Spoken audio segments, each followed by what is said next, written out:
in. This is going to be a crafter's tutorial slash sale. Some of you may have met my friend Claire. We're going to be working on Claire tonight. And this is a continuation of the Junk Journal Jamboree show. That was so much fun. I hope everyone had some really great shows. And thank you to Abstractory for organizing the raid train, specifically the Junk Journal Jamboree, with a fashion focus. And I'm looking forward to the next one already. I'm not sure what the topic will be. I suggest cooking. I think cooking cookbooks would be fun. Yay, Atlanta kids, you are going to see that this is just so much fun. So I do have some of my friends from the reseller world joining me, and maybe you'll pop in and pop out, but this is going to be a new series, a craft with me series. I've started junk journaling, and I'll tell you a little bit more about it, but for those of you that are like, what is going on, just know that I am also streaming this live to YouTube. I've been obsessed with watching junk journaling videos on YouTube. I find it to be very therapeutic, very meditative, very constructive, creative, all the good things that I needed for the new year. So, new hobby, new year.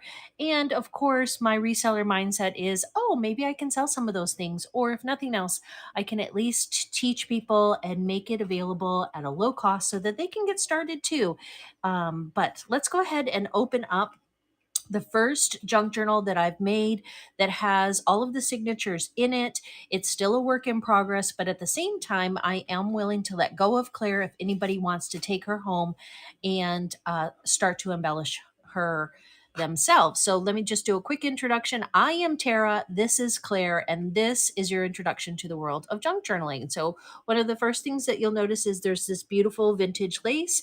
It's a stretchy lace that keeps her together. It's very common to use sari silk, or I have a bunch of leather ties. I didn't get a chance to show those in the last show, but I am going to make them available tonight. I found a whole stash, look, of this beautiful leather that is cut into strips for doing something similar. The black on brown isn't as cute, but these leather ties look great on other journals as well. Very Italian to tie things up. And the idea is, it probably could be also called like a glue book, but it's an evolution of scrapbooking. Hi, Sarah. Welcome in. So I'm teaching Atlanta kids and Sarah and anyone else that has never heard about junk journaling, what it is. And at the same time, I do have some things in the bin, and I'll run some things as an auction for any of my junk journaling friends that are looking to add to their stash. Many of us are trying to de-stash. So the first thing that you need when you junk journal is a cover. And a lot of people will take cereal boxes. So we now have an entire stash of flattened down cereal boxes that you can then turn into a journal. You can also use, it's very common to take a composition book and to take the pages out. This is not the traditional one. Let me find a traditional one. I've got this whole section over here of my kids' stuff. And the idea is that you are repurposing, reusing junk. So this is a notebook that somebody started, pages have been torn out, and it's absolutely perfect for junk journaling. And I'll tell you and show you why. So composition book, cereal boxes, or even an old journal or an old book, all of those things can work for junk journaling. Here's one that Catherine started. This was a notebook that already said notes on it. And then, without showing you too much, she just started to journal in it and put pictures, etc. So I took the box of a sewing binder and turned it inside out and used that. So I've recently learned that these kits, these sewing kits, if you can find the complete kit, are very expensive. On eBay, they are sought out because it is a sewing system. I'm not a sewer. I'm not a seamstress. So when I see the stuff, I'm thinking, oh, I'll save that from the landfill. I'll keep that from turning into trash. And this was a book binder filled with patterns, and the theme was sewing. So I started I started to take some of these patterns and use them as inspiration for this journal. So, do do do do. Here is one of the first things that I'm going to run for anybody that's interested in buying some thread, and then we'll continue to talk about Claire. So I have these threads. Most of them are probably vintage. It's dollar starts. Some people like the wooden spools of thread. These are the cardboard ones. Okay. This one might actually be like a composite, but you could have choice. Dollar starts if anybody is looking to add to their thread stash, and I will run auctions like that throughout the evening. So Claire here is a journal that I started using the box that held this binder. So the system did not have the little toolkit, so it's not worth as much, which is why it was then junked or donated. And I started to take it apart. Okay, so here is the box repurposed with cardboard, or rather chalkboard contact paper. So you could actually write on this with chalk as well, or because it has a little bit of a matte surface, you could also decorate it more. It's very common to actually decorate these, but I liked the idea of thinking about this as if it were a student journal, like an art journal, and I wanted to keep it smooth for now. You can always add back. You could always add more. And then the junk journal is filled with all kinds of what we call ephemera. Ephemera just means something temporary. Things like tickets, brochures, maps, paper napkins, magazine pages, whatever you maybe would toss to the side. If you can find a purpose for it in your junk journal, then power to you. That is the fun of this kind of little game. And then each junk journal is made up of what you would call signatures. Every book has signatures, and these are mine. So this Claire book has 1, 2, 3 very loose signatures. Now, many of the junk journalers that have been at it for a long time, or if you're going to buy one from Etsy, they will have these sewn in nice and tight. I have mine in with elastic because I wanted mine again to be like a student's art notebook. Claire is still in fashion school, and so she's throwing odds and ends and bits and baubles from her travels into her book. And it just gives me the flexibility, as you'll see, to continue to add to it. Because once you've sewn those in, then you're limited to this amount of space. You'll see some junk journals get alligator mouth or crocodile mouth because they get so full. And this one may before she's done. But this is how she looks now. All right, so then you've got your inner cover, your outer cover, and I always have my remote control nearby because I've got junk journal on the TV. Just type in junk journal on YouTube and you'll see thousands and thousands of videos about this process, including ones for beginners and ones that are for sale for hundreds of dollars. It's a scrapbook. It is not limited in size. This is a common size, like the composition notebook size is probably the most common size for junk journals, but you can do tiny ones. You can do 12 by 12 sizes. This is probably the most common, but the only rule of junk journaling is that there are no rules. That's the really great thing about it. You can tear and paste and ink and paint and stamp and start over, repurpose to your heart's content. Nobody can tell you that you're doing it wrong because there's no such thing as wrong. Each of my signatures is bound in with elastic. You can use thread, like I was showing you, embroidery thread, or any other type of cording that you have. But I like these elastic cords because it gives me the flexibility. You can use envelopes. So let me show you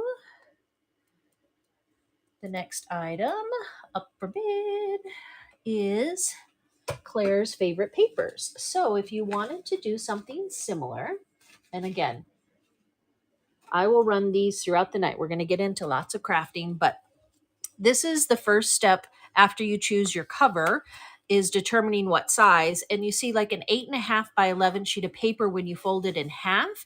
That is the kind of standard size, a composition notebook. Reader's Digest condensed book covers. I just bought a couple from a previous show. All of those things can be used as covers for any number of papers that are generally 8.5 by 11 or cut down to a similar size. So this one is what I used.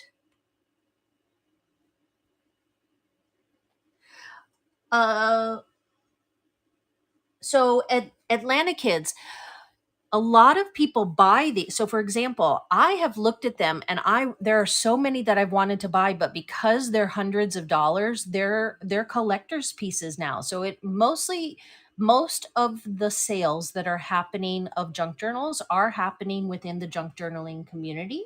However, there are many people out there that don't have the time or energy and just want something beautiful to journal in. So all of these spots are what we would consider journaling spots. So it's not that's why it's a journal and not a scrapbook.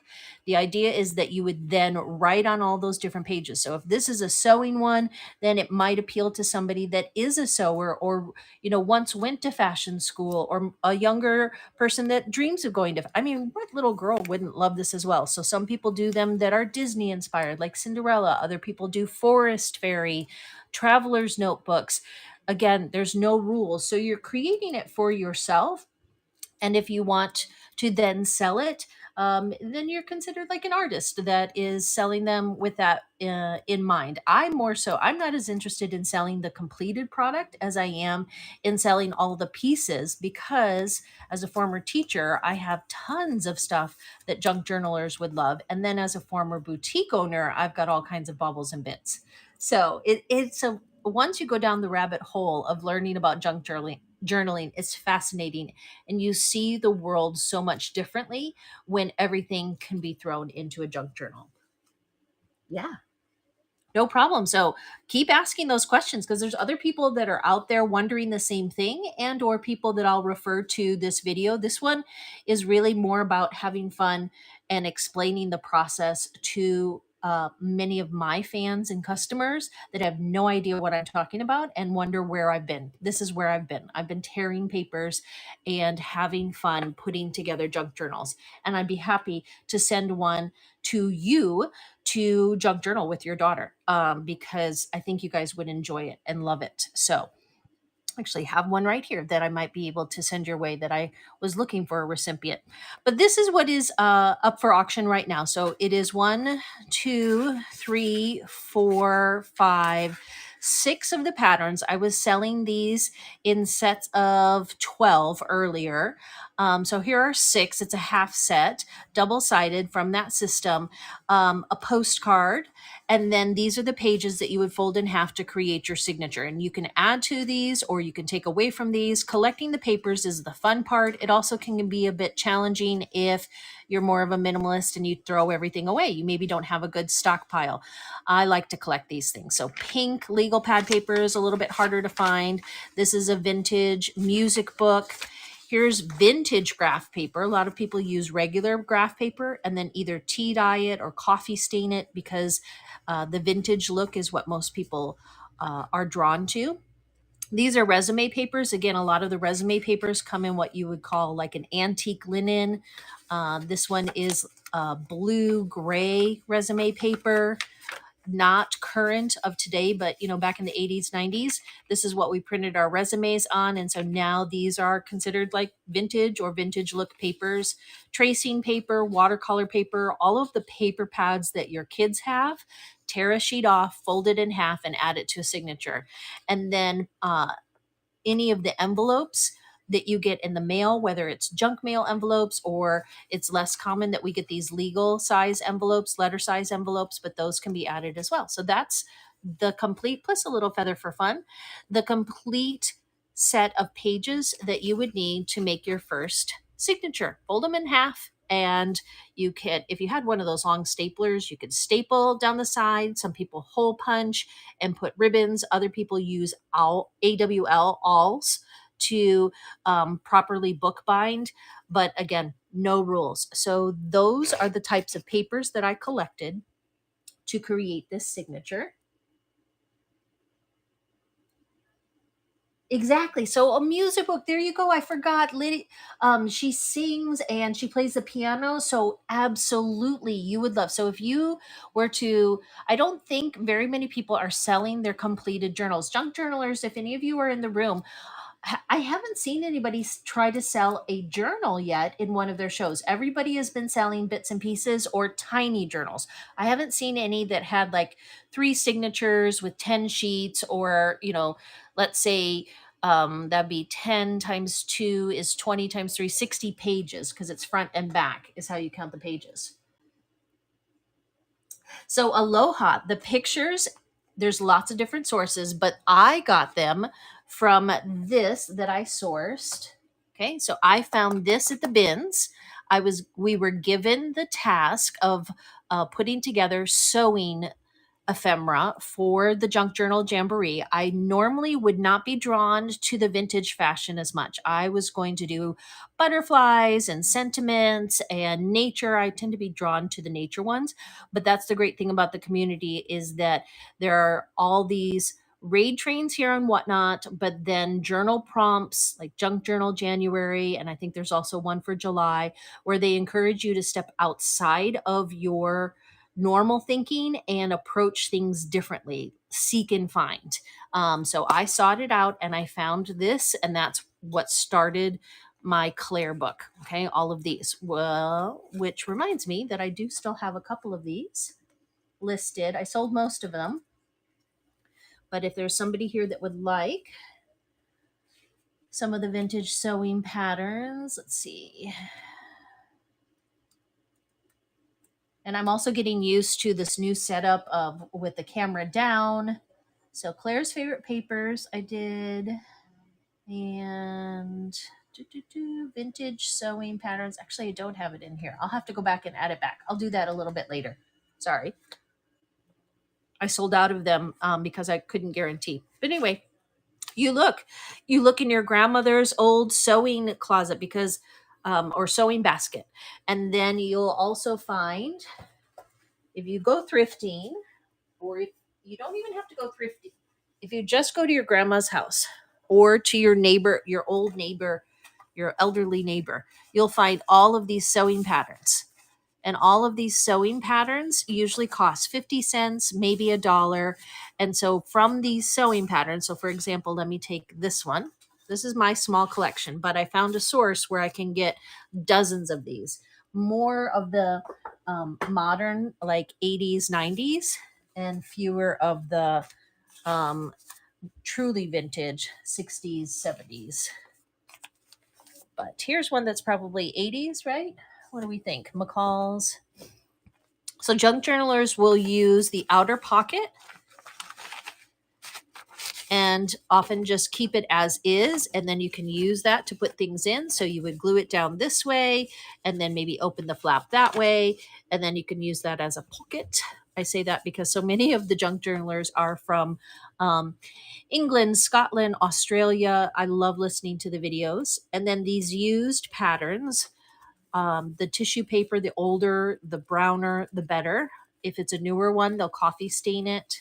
And again, there's images here on the little pattern booklet.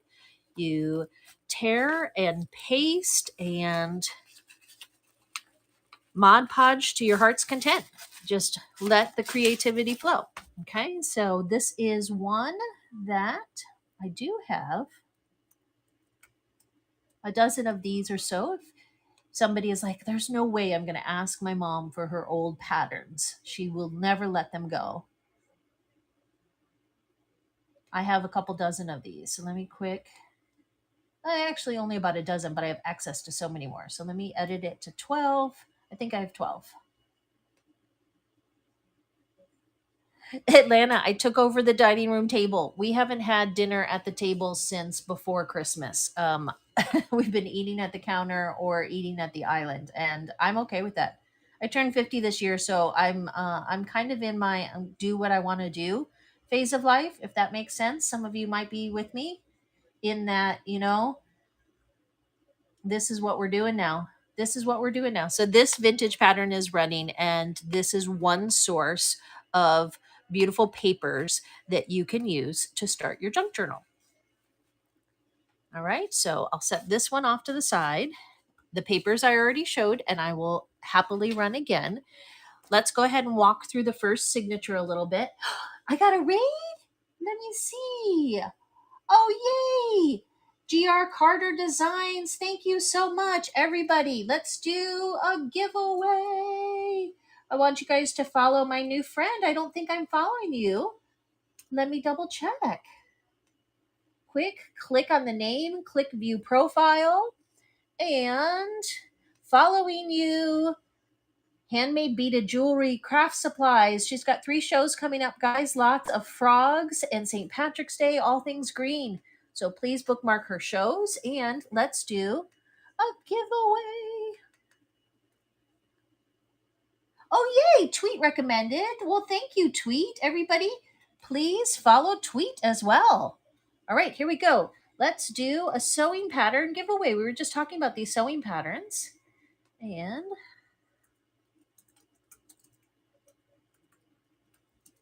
this will give you one of you discounted shipping as well. Great thing is that small bits of paper are not very heavy to ship. Give me just a second to get that going. And yay, giveaway started. And let me see. It will be buyer's choice. Okay, so buyer's choice, you'll have a choice between the Lounging Gown by Butterick, the New Look. Ooh, look at her looking fabulous. Or the McCall's one that I ran a few minutes ago. So buyer's choice, or excuse me, winner's choice of one of those 3 sewing patterns. Now, I have not opened them up. Again, this is for junk journaling. This is not for sewing. So I have no idea whether or not all of the different pieces of the pattern are inside, but that's okay. That's the idea, is that we're rescuing these and saving them and repurposing them and turning them into something new and fun. Let me show you how I did that while that giveaway is running. Okay, so this one I took from one of the patterns, and I repurposed also the windows on a business envelope, and I kind of have this little journaling spot here. It's not quite finished, but it's a little hideaway where I can maybe write a secret note to the person that I give this one to. This is the back side, the bottom side of an envelope. This is a beautiful handmade paper from Nepal that I found, and it is stamped with gold, and I'm calling this Claire's favorite paper, and it's great that it's already antiqued, and it is already rough around the edges. It's perfect. Also from a notepad, look at how beautifully antique the edges are. This is what you want. There's the letter pad, legal pad, but in pink. A little bit harder to find the colored that aren't yellow. Here is a vintage napkin, and I have a set of these that I can sell if anybody would like some of these to add to their journals or to craft with. Music paper, and then a little bit of an envelope there turned into a tuck spot. Here is another one of those patterns from the same binder book from that system. And then on the back side of it, I added part of the cover of one of my kids' notebooks. These are little die cuts. You guys tell me. Came across these in a crafter's lot. I think they're little button die cuts. They're brown button die cuts, I think. I'm not positive. And then paper clips, just a few little scraps. These are feathers from the cutout of a bird, her favorite paper, her favorite laces. And then we've got a couple more sheets of paper for journaling. This stamp I love, but you see it transfers based on the ink that I was using, and I'm okay with that. Again, no rules. And then here's an example of what you might collage like. So this is a 2-layered collage. I have bits and pieces underneath, including some old dictionary pages. Nobody uses dictionaries anymore because we look our words up on our phone. So you can tear these bad boys apart. The older, the browner they are, the better. Okay, and then there's a little tuck spot there. Put a little postcard in. You can round the corners. You can ink the edges. You can add trims and lace to your heart's content. This is the page from a book that I tore out, and this is called Painted Paper. Then these are called fussy cuts, just telling you a little bit of the language that junk journalers use. You fussy cut around the edges, layering stamps, layering laces. Here's the rest of the other side of those pages. Again, just a little collage. This is a tab. It says dress, I believe, or no, this one is sew. I have dress on the front. So I took the word dress out of the dictionary there. That's from a magnet set. Took the word sew out of the dictionary there. Covered it up with this quality assurance label because it actually said sex on the back. Nothing wrong with that at all, except it wasn't quite the theme I was going with. So you do have to be careful with the words on some of the pages. There's that music page again. This, anybody want to guess what this is? I have it in a few different places. So I have it here, I have it here, and then I have it in my ephemera folder that I'll show you there. Anybody want to guess what this is? Can you tell from afar? And let me catch up on my comments. So Tweet says mesh screen, non-slip denim. This, Leo, you can maybe correct me if you're listening. This was in a toolkit, and it's asphalt mesh. It's for roofing. It's a roofing material. And so it's actually very plasticky, but that's perfect because it then adds another texture, another layer. And you just never know what you're going to find in the recycle bin, in your husband's toolbox, in the glove compartment of your car, all of those manuals. Nobody uses paper anymore because we're such a digital world. That's why junk journalers are really embracing the keeping of the paper arts. Here's the other half of that music page. This is a fussy cut. I liked this one on here because it looks like she's dancing to the music. And then there's some vintage buttons that I found. You can find vintage pins and include those. The reason I included the napkin is because it's easier to pin onto napkins and fabric instead of onto paper. And now we're getting to the back side of the signature. So this is the second half of all those pages that I folded in half, including the envelope. And let's see.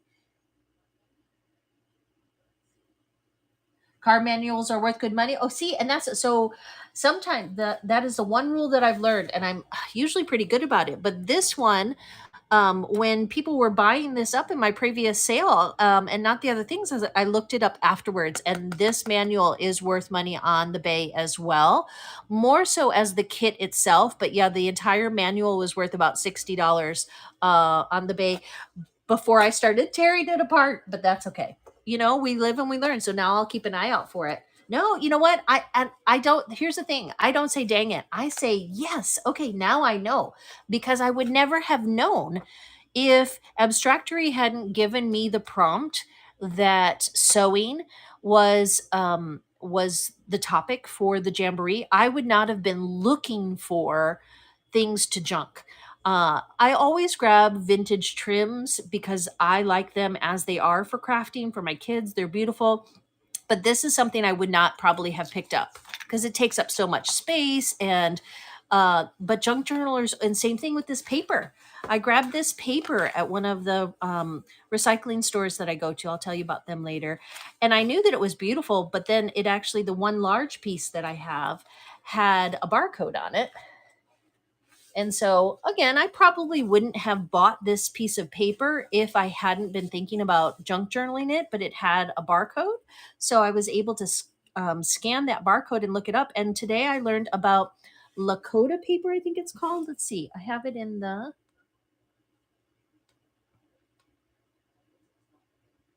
So, Envy, would you like me to send you a sewing pattern or some chocolate? He's my buddy over from Snacks, so I can send him some snacks instead of a sewing pattern.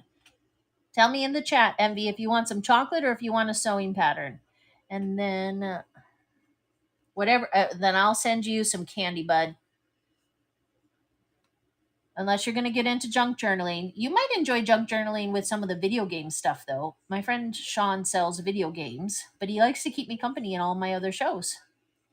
And I'm so appreciative for it. So let's see. Looking for... Here it is. Lokta paper.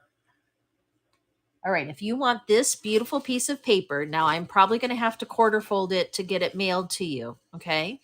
It's folded in half right now. It is a handmade paper, and this is what I learned today. Okay, running this sheet of paper right now. The Lakota paper is handmade in Nepal, and for years it was used pretty much for everything. Now it is still the official document paper that they use, but it's a beautiful, beautiful paper. This one is stamped gold, And I would not have known anything about the how do you say I don't want to say Neapolitan because obviously that's Naples in Italy. Nepalese? I don't know. I'll have to look that up. See, I just love learning. I love learning, and I would never have known that that's where this paper was from if I hadn't been inspired by this new hobby. All right, this is repurposed. It's got a little paw on it. I don't know if these maybe came off of. I don't know what they came off of, but it's just glued on there. And then all of the envelopes make tuck spots. So games and game pieces are also popular in the junk journaling community. So I rescued these from the bins. It was a travel game. And so I came up with the story that Claire is traveling to Spain to study fashion. She's saving some money, and you put it in there. You don't have to come up with a story, but sometimes it just helps the creative process. So that's the end of the first signature. Lots of room for embellishments. And then this is the start of the second signature. Hi, Miss Sarah Marie. How are you doing, Edom? I'm going through my new hobby and what's been keeping me away from selling kids' clothes. I'm going to come back to it, of course, but I've been working on junk journals. And honestly, ladies, this one that I'm showing you, I just started a few days ago. I've been collecting the stuff for a long time, but I really was struggling to find some inspiration, like how to put it all together. And then when I finally opened up this binder and the box from the binder, I like, that's the perfect cover, and those patterns need a new life. And so that is, I started this, I think, on Thursday. And I did stay up till 4 last night. So I got my sodas to keep me going. All right, here's signature number 2. Okay, so signature number 2. And I definitely am doing these differently. There's, again, no rules, but I like them to have a little bit of flexibility. Check this out. This pink ruler or seamstress tape, measuring tape, came off of a reusable bag. The handles were this tape. So I took the tape handles off and have been crafting with that. I wanted to show you, this is a new notebook that I got. This is my favorite color in the world. If you've gotten packages from me, you've seen it. It's almost a Tiffany blue. And I'm going to start recording some of my junk journal thoughts in this one. And automatically you see like this page is a perfect page to tear out because it already is a frame. And then look at the next page. Tear this page out and let me get it into frame. The ruler from inside your kids' notebooks, cut these into pieces, perfect for a sewing journal. You just start to see the world differently. Oh, and the map. Oop, oop. Look at that. Maps are super common in junk journals. So there's a map there. Anything that is a grid is considered journaling space. You would maybe keep, because this is more modern, somebody might tea dye that paper, or they might just use it to collage on the background. But once you watch a few videos or listen to a few whatnot shows, then you start to get an idea. Now, this one, not as much maybe, but you tear these bits and pieces, and I see St. Patrick's Day. None of the rest of you might, but all of this beautiful green, you start to see the world differently and think of that as, oh, those are great pages for collaging and turning into St. Patrick's Day papers. So here's the next signature. Let's walk through it. And I'll put a few things for sale as we go through the second signature. So there's another, the second half, the bottom half of that napkin, and she folds over a portion of, both of these start and end with the same envelope. This time I've taken a few of the McCall's pattern pieces and pasted them. Not, I didn't use Mod Podge, but we use that as a verb sometimes. Like Mod Podge them on there, and then here is that same pattern. This is what the patterns from that binder. Here's a nice piece of lace, another piece of that paper from Nepal, and it's perfect the way that it's already kind of damaged, so you wouldn't maybe wrap a gift in that. I'm not sure what people use these handmade papers for as much outside of the junk journaling world.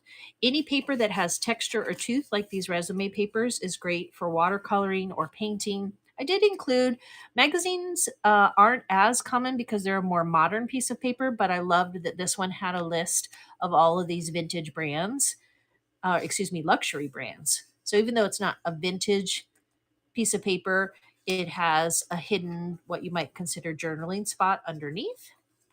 This is a painted piece of paper, and it has another one of those. And I'm not sure, this one is just a journaling card, so that's not an envelope, but you can write secret messages underneath. The rest of that napkin, another of the music pages. Here you can kind of see how I've put them together. Super simple, super simple. Anybody that can tie a knot, if you can fold paper and tie a knot, you can create this signature. You can go to your kids or your junk drawer, your kids' art table, your junk drawer, your bill folder, and you can find pieces of paper with interesting textures, colors, fold them in half, find a piece of string, and then you've got your first signature. Even better if you've got a doily or lace or napkin to add a little bit more texture. Okay. And then you're going to start to want to collect or look for, and this is what people often buy at thrift stores or from collectors, what we consider ephemera, something that is temporal or usually thrown away or discarded. So European School of Design, this is a little bit more modern since it does have credit card, but I believe this is from the 80s. So on the more vintage side of papers. And then now we've got the second half. And many junk journalers will go crazy and they'll stamp and they'll layer. Mine is very, very beginner, very empty, very open to possibilities. I like it that way right now. Okay, so there's the second half of all those pages.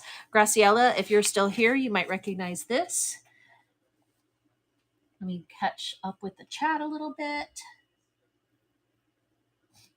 So yes, Sarah Marie, you either journal in it when you're done or gift it to somebody that would journal in it. Or if you have somebody that just doesn't, love their handwriting, they might just use it as a glue book or a tuck book. So for example, I'm thinking of my niece Noemi, and maybe I would make one for her out of playbills and books that have plays since she's into theater. So playbills and movie tickets, theater tickets, maps of Times Square. All of these things could go into a junk journal for her. And then if she wanted to write in it, she could. But if she just wanted to use those as background pages where she wrote notes, it doesn't necessarily have to be a true journal. There's no rules. You can do whatever you want. You can paint in them.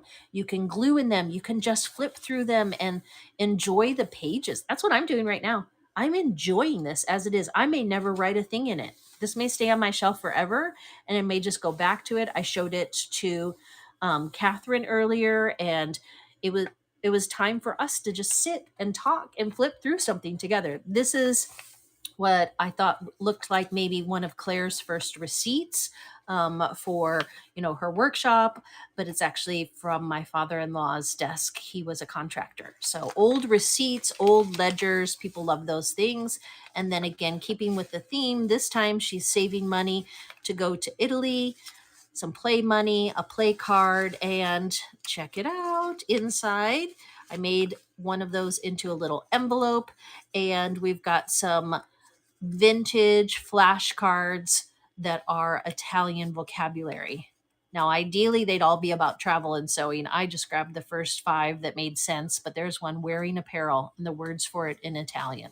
Isn't that fun? I have a whole box of these. There's probably 1,000 Italian vocabulary cards that I can tuck into all of these different journals. And that's the end of the second signature. That's the end of the second signature.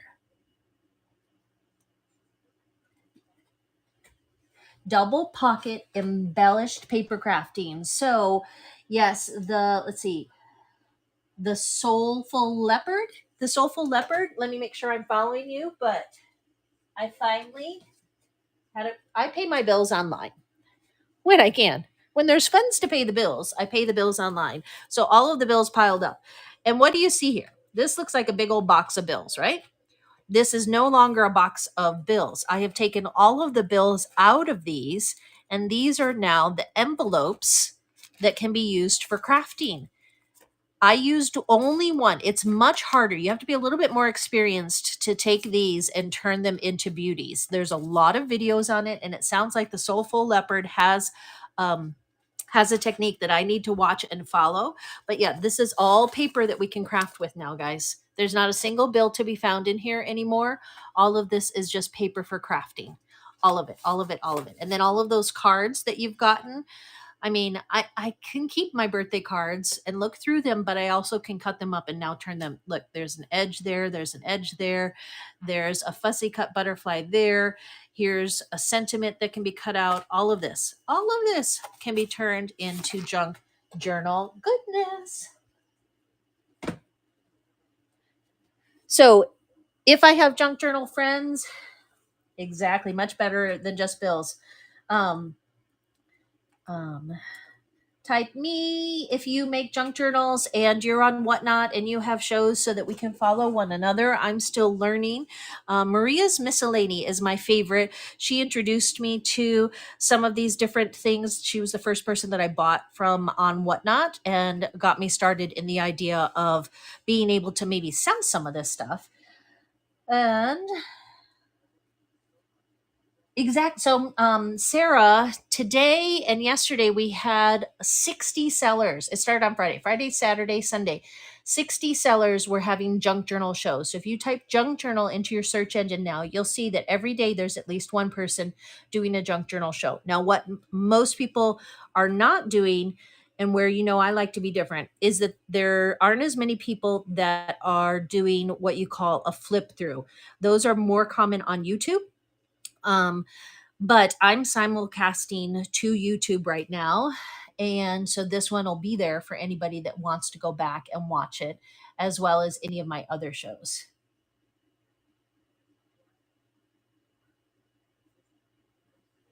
So Studio Cat was on Friday. Follow her. Queen Bohemian, yes, once you start saving things, like, oh my gosh. Oh, and Soulful Leopard, you can make your own greeting cards. See, that's the thing. Lots of people in the junk journal world come from either the stamping world or the embossing world or the greeting card world, which includes both of that. There's a lot of carryover or back and forth. Collage artists, artists in general, painters, watercolor artists, because there's no rules, no limits. Who knows what this paper is? I don't know if Atlanta is still here, but she will absolutely love this if she knows.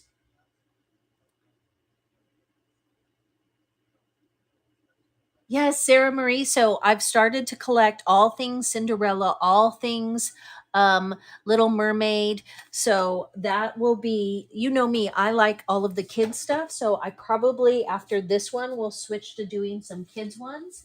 Alice in Wonderland is hugely popular as a theme. And so look at this book. Most people would say, oh my gosh, too bad, and then trash this book. Not a junk journaler. A junk journaler looks at that and sees gold, GOLD, gold. So all of these images, all of these were, oh my gosh, that one right there, that alone, in the proper setting, you could sell just that image for a few dollars in the proper setting.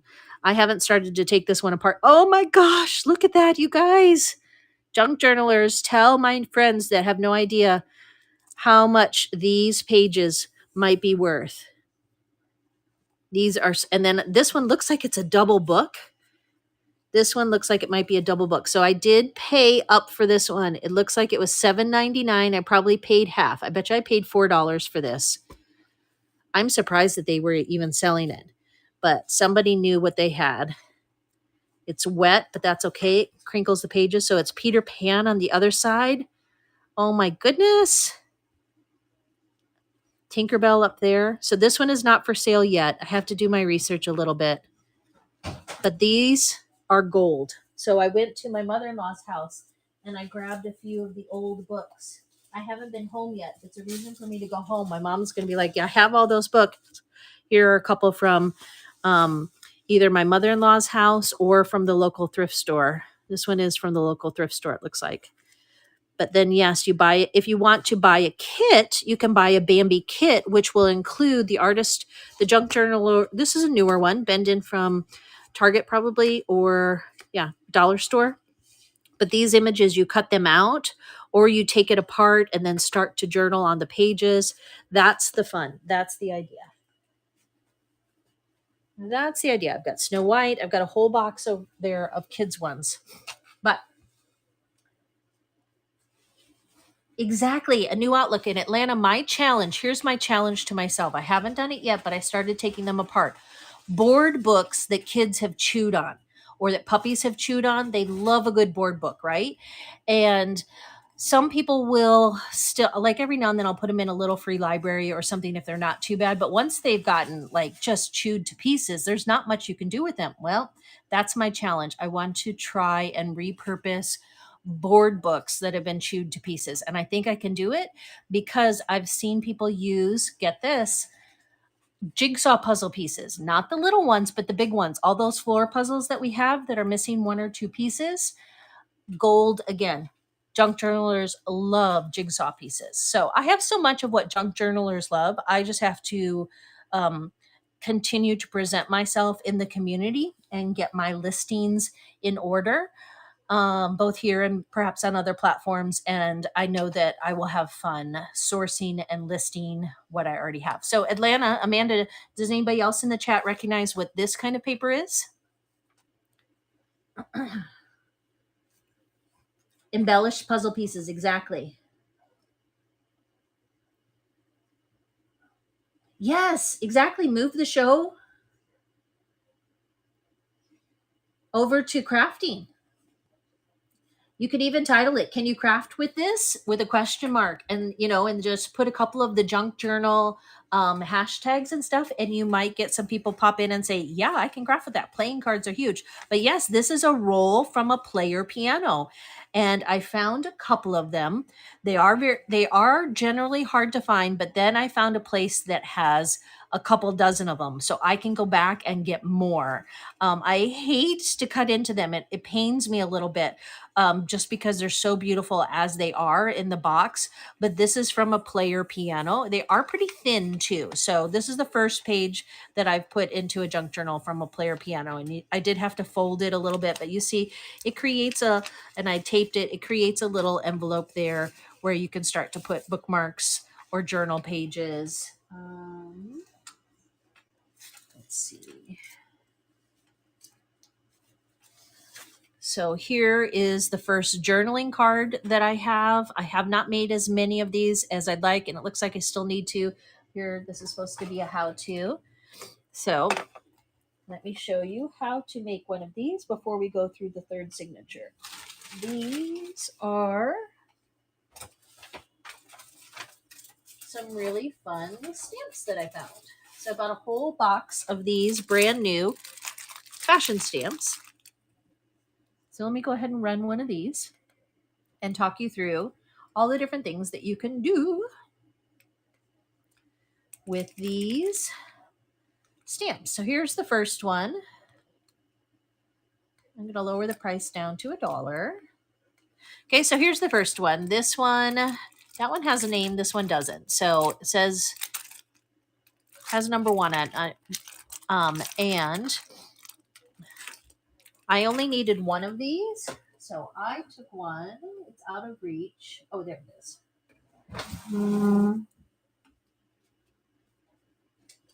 I took one out of the package, and her look was not exactly what I was going for the journal. So I only inked the skirt part, and I'll show you again on a couple of the pieces where I used the ink. Studio Cat won this first one.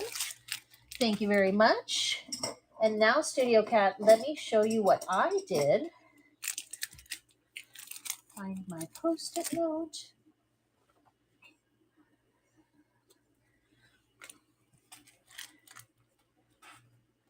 And I will run the next one as I'm talking about it because, okay, so here's the thing. Okay, so you've got this glassine envelope on the outside. This one does have a check mark, but that doesn't matter. This is perfect for repurposing that envelope to put other little pieces in if you're organizing or ideally if you're selling. So you would not throw away that envelope. And then look at this card. Okay, we're going to look at it more closely as I run the next one. So this one is called Kira. Okay, and if you look closely, so the stamp itself is great, really fun to stamp with, but then look at the card behind it. It has a junk journal-like theme to it. It looks like newsprint on the back, right? And even here, look at the edges. Ignore all of this. Ignore all of it. And there you see that this is a nice thick piece of cardstock. It's already got a hole. This is perfect for dun, dun, dun, dun, turning into a journaling card. So a journaling card is a very common element. It also is a jumbo bookmark, but the idea is that you would journal on the back of these and you repurpose. So look, there's that right there peeking through, and you cut and paste. This is some sewing instructions from a magazine page, sewing instructions from a pattern, a bit of a messy stamp, some bits of lace, all carried onto the back. And now you have a journaling card. So stamp number 2 running now. So everything here can be used. The stamp can be used for fun stamping. The card can be used for turning into a journal card. The glassine envelope can be used for storing scraps or for sending off scraps that you've sold. Okay, so that one was number 2. In case you like the look of a different one,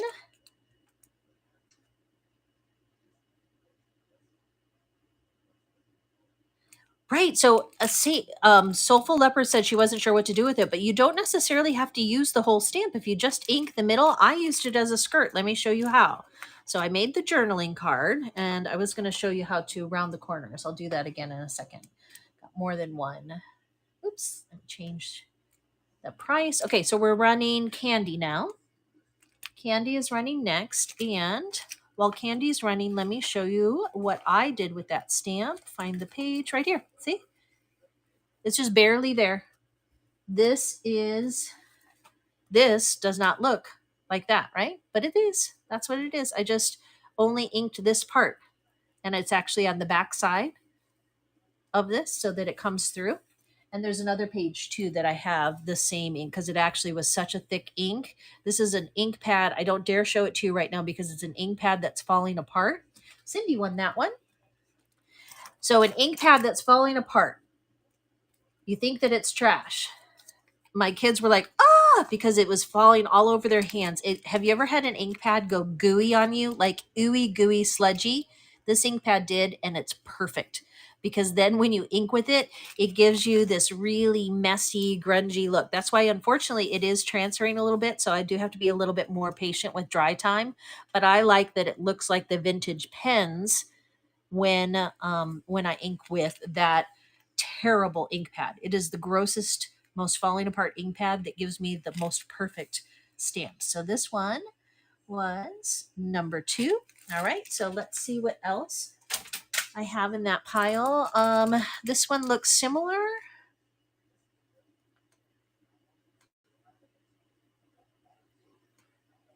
All right, so this one is number 3 is running now. Number 3 is running now. Okay, Cindy is going to go ahead and grab that one. And let me get my sold bin a little bit closer to me. Thank you, guys.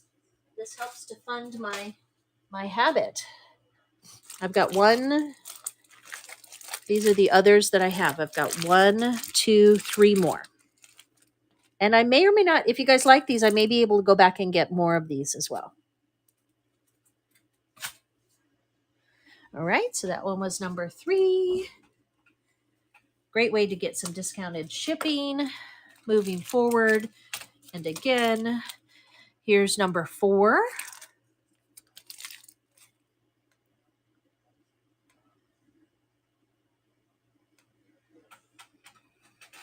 Studio Cat's going to grab that one, and I'll just show it one more time in case any of you, I didn't see anybody that just joined, but yeah, then you can turn it into a journal card.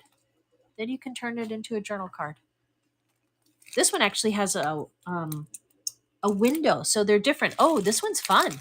So look, this one is a plain card. Number 5 will be a plain card. This one has the window. So you save the packaging and then you can create like a little storefront window feature, or people turn them into specimen cards if you're doing natural history, like with a really big picture of a plant, like a pine leaf or something like that. You just open your eyes to see the world a little bit differently. All right, here is the next one.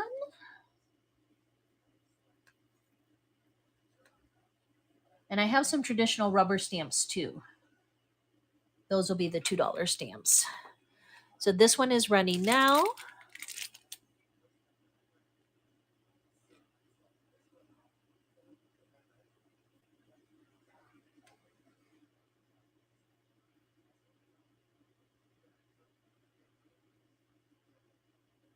Okay, number 5.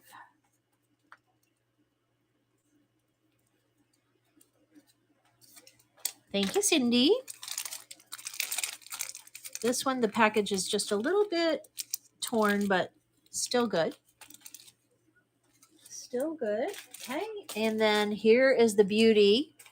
Again, so let's say you maybe didn't necessarily like, her hairdo or whatever. You don't have to ink that part. If you just ink this part and embellish it, it starts to look a little bit more like a Cinderella dress or a wedding dress. It's totally up to you.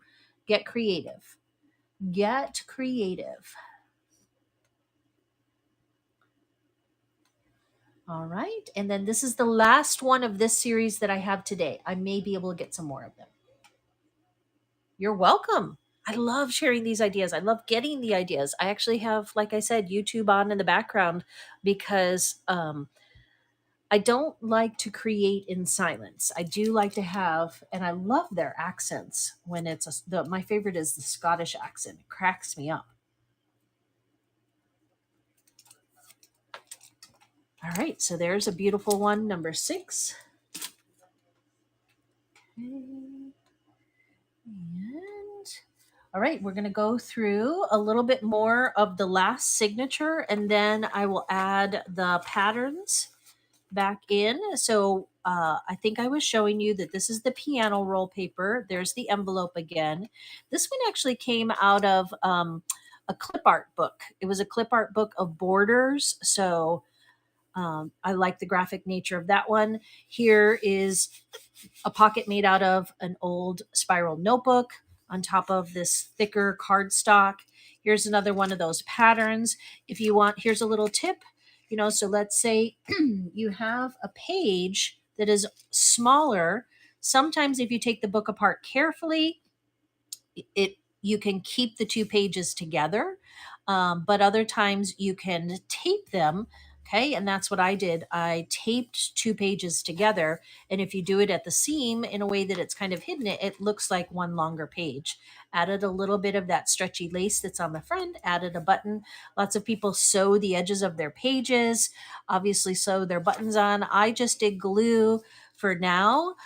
Eventually, I hope to get to where I am sewing the edges of the pages as well. There's a piece of tracing paper. Again, we've seen a couple of these. Here is one more magazine image. Since it was yellow and black, I thought that was fun. And the second half of those pages here, you can see this is what I glued it to. Another page from that binder. You can see there the glue seam, but that's fine. So somebody might run a border here or put another piece of lace to cover it. All these are journaling pages. This is a drawing that one of my kids made, but I kind of like that it's just peeking out underneath. Might add something over the top. Finish it off. Remember, she's traveling, 3 different signatures. She's saving up for Spain. She's saving up for Italy. And of course, she's got to save up for France as well. So it's fun to have a little story there, storytelling. Great for homeschooling. Really encourages lots of creativity. So this is the simplest kind of form of a junk journal. That is Claire as she is. But there's so much more. There is so much more. So, hi VIP, how are you? I'm showing off my new junk journal, and then let's see. Let me run the threads one more time okay, if anybody needs some thread for sewing or for junk journaling, I have these giant spools, okay, gold, black, another gold, metallic gold, and then soft gold. And you could have one of those for $1. I also have a deck of cards. I have lots of decks of cards, but this is the first one that I've pulled. And I have not opened this, but I love how big the image is. So there is obviously 52 cards in this deck. This one happens to say God Bless America on the backside. Most people would take that and maybe gesso over it, turn these into artist trading cards. That's a whole other world. But a nice deck of cards for $1 if you've already got a bundle started. Okay. Yay, buffalo buttons. Thank you for adding to your bundle. One of Studio Cat was off over in my bin. Found a whole bunch of these. Tiny, but beautiful. Buffalo nickel embossed buttons. Baker's dozen. These shirt corners, I have not figured out how to turn these into junk journal pieces yet. I'll get there. I need to buy a shirt, I guess, with this pointed edge. I have to research how to. These are Western collar corners. I did put these up on another platform just at the nicer sterling silver ones can sell for, $50, $60. These I believe are just steel. I'm not positive what the metal is. It doesn't look to be sterling silver. It's not marked. But they are definitely vintage, and I've got a few dozen of those. So those are in the bin. They're much more expensive on the other platform. So grab them here during my show if you can. All right. Decks of cards, you'll see, is something that you want to start to collect. That's another element that is very common. And another thing that is really common is old photographs. So let me see where I put Claire's family. So I do not have a lot of old photographs. I haven't started collecting too many of them. This is the first batch that I found. And so I added to the story the idea that this is Claire's family. Some of these, if they're cabinet cards, this is a new world to me, collecting old photos. But these are nice, larger ones. And so we've got a gentleman here and some of the stamping on the back. Witzel Studios, Witzel, professionally photographed. And then here is a woman's photograph, 6x10. And then these are rare, the twin boys photograph. And these are for junk journaling versus collecting as is, because they do have a lot of wear and tear. Okay, so if you wanted some old photos to work into your journals, I do have those. And running her favorite paper one more time. If anybody has started a bundle and would like this beautiful sheet of handmade paper, handmade in Nepal, inked with gold. Here it is on the inside. I kept the nicer piece. There were two pieces. I kept the nicer piece whole. Cindy, you're going to love this. And then the other piece that was kind of torn and sun faded, that's the one that I used in the Claire journal. This is a beautiful, beautiful piece of paper. I will have to probably gentle fold it to get it to you like this, but gorgeous, gorgeous piece of paper. Gorgeous. Can't find that anywhere but Whatnot for $1. Thank you, thank you. And then let's do just a couple more of the stamps, this time rubber stamps, if anybody is looking to add to their fashion stamps. I found a few more. I wasn't sure, again, before I started tearing into the patterns, I wasn't quite sure what I was going to do, so I grabbed these stamps at the thrift store. But I don't think that I'm going to craft with these as much. I want to move on to some of the kids stuff, so I kept the others that were a little bit more ball gown but princessy. So this one was $7 at some point. It looks like it's still new. I can't quite tell. Maybe it was inked once. Barely can tell. And France, Paris, cute. Dollar start. Dollar start if anybody wants to add this rubber stamp to their stash. Welcome in, welcome in. We are going to go through Claire again, and this time we're going to add bits and pieces to all of her tuck spots. I'm going to go through Claire again and add bits and pieces to all of her tuck spots. Okay, and I'll switch it down from 30 seconds. Add that one to the later stash. Pretty dress, such a pretty smile, such a pretty me, pretty, pretty, pretty. So those are some of the words that are included on this one, which has not been used yet. So this is a larger one. This is a $2 stamp. New dress, 10 seconds on the clock. Rubber stamp. Everything is fashion themed tonight. Cindy's going to add that one to her growing bundle. This is a great one for making. This fills the greeting card if you wanted to do, if you're into making your own greeting cards. Otherwise, it's a great stamp for princesses, girls, fashion, all of it. Background. I love the ones that are made up of mostly words, as you can see. So here, thank you so much, is the next one. And this one also is new, filled with words. Put your best foot forward, stepping out. $1. This one is stamp number 8. Stamp number 8, cute little shoe stamp. Save that one for future show. I feel like this would be super cute in a Cinderella journal too if you ink with blue. Cinderella is going to be one of the next ones that I do. All right, let's start to go through my add-ons.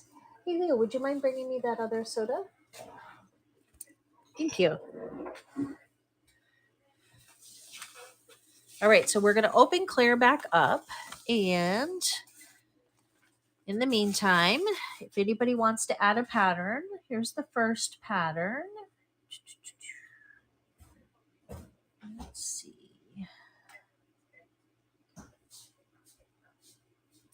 Find it.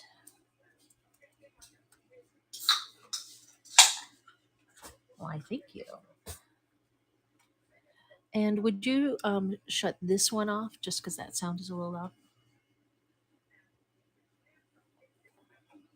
Should be okay for a while without extra. Thank you. All right, so, and I have one deluxe one, so let me go ahead and start this one. Okay, new look. May or may not have all the pieces inside, but definitely has plenty of pattern for collage. I think this one might have the booklet as well. Let's see. Nope, this one does not have the booklet still. Some of them have a booklet, but this one has a lot of fabric. Excuse me, a lot of pattern. This is a little bit thicker, more of a newspaper print. This is more of a tissue paper print. Okay, for collaging. Okay, so that's the first one running now.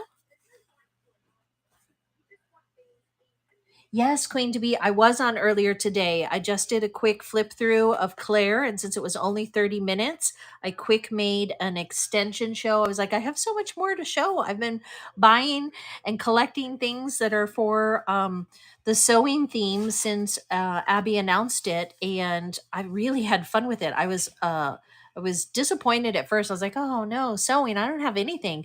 But then over the last few weeks, I thrifted quite a few things and then just looked at the world differently. I had already started collecting buttons and lace for all of the journal themes, and same thing with some of these patterns, because I knew that these patterns are great for any of the different themes. But I had so much fun. So if you need a sewing pattern, I still have quite a few. But look, these are all of the pieces that I've collected specifically to put inside Claire. Okay, so let's go ahead and start to stuff it. So this is where a junk journal really becomes fun.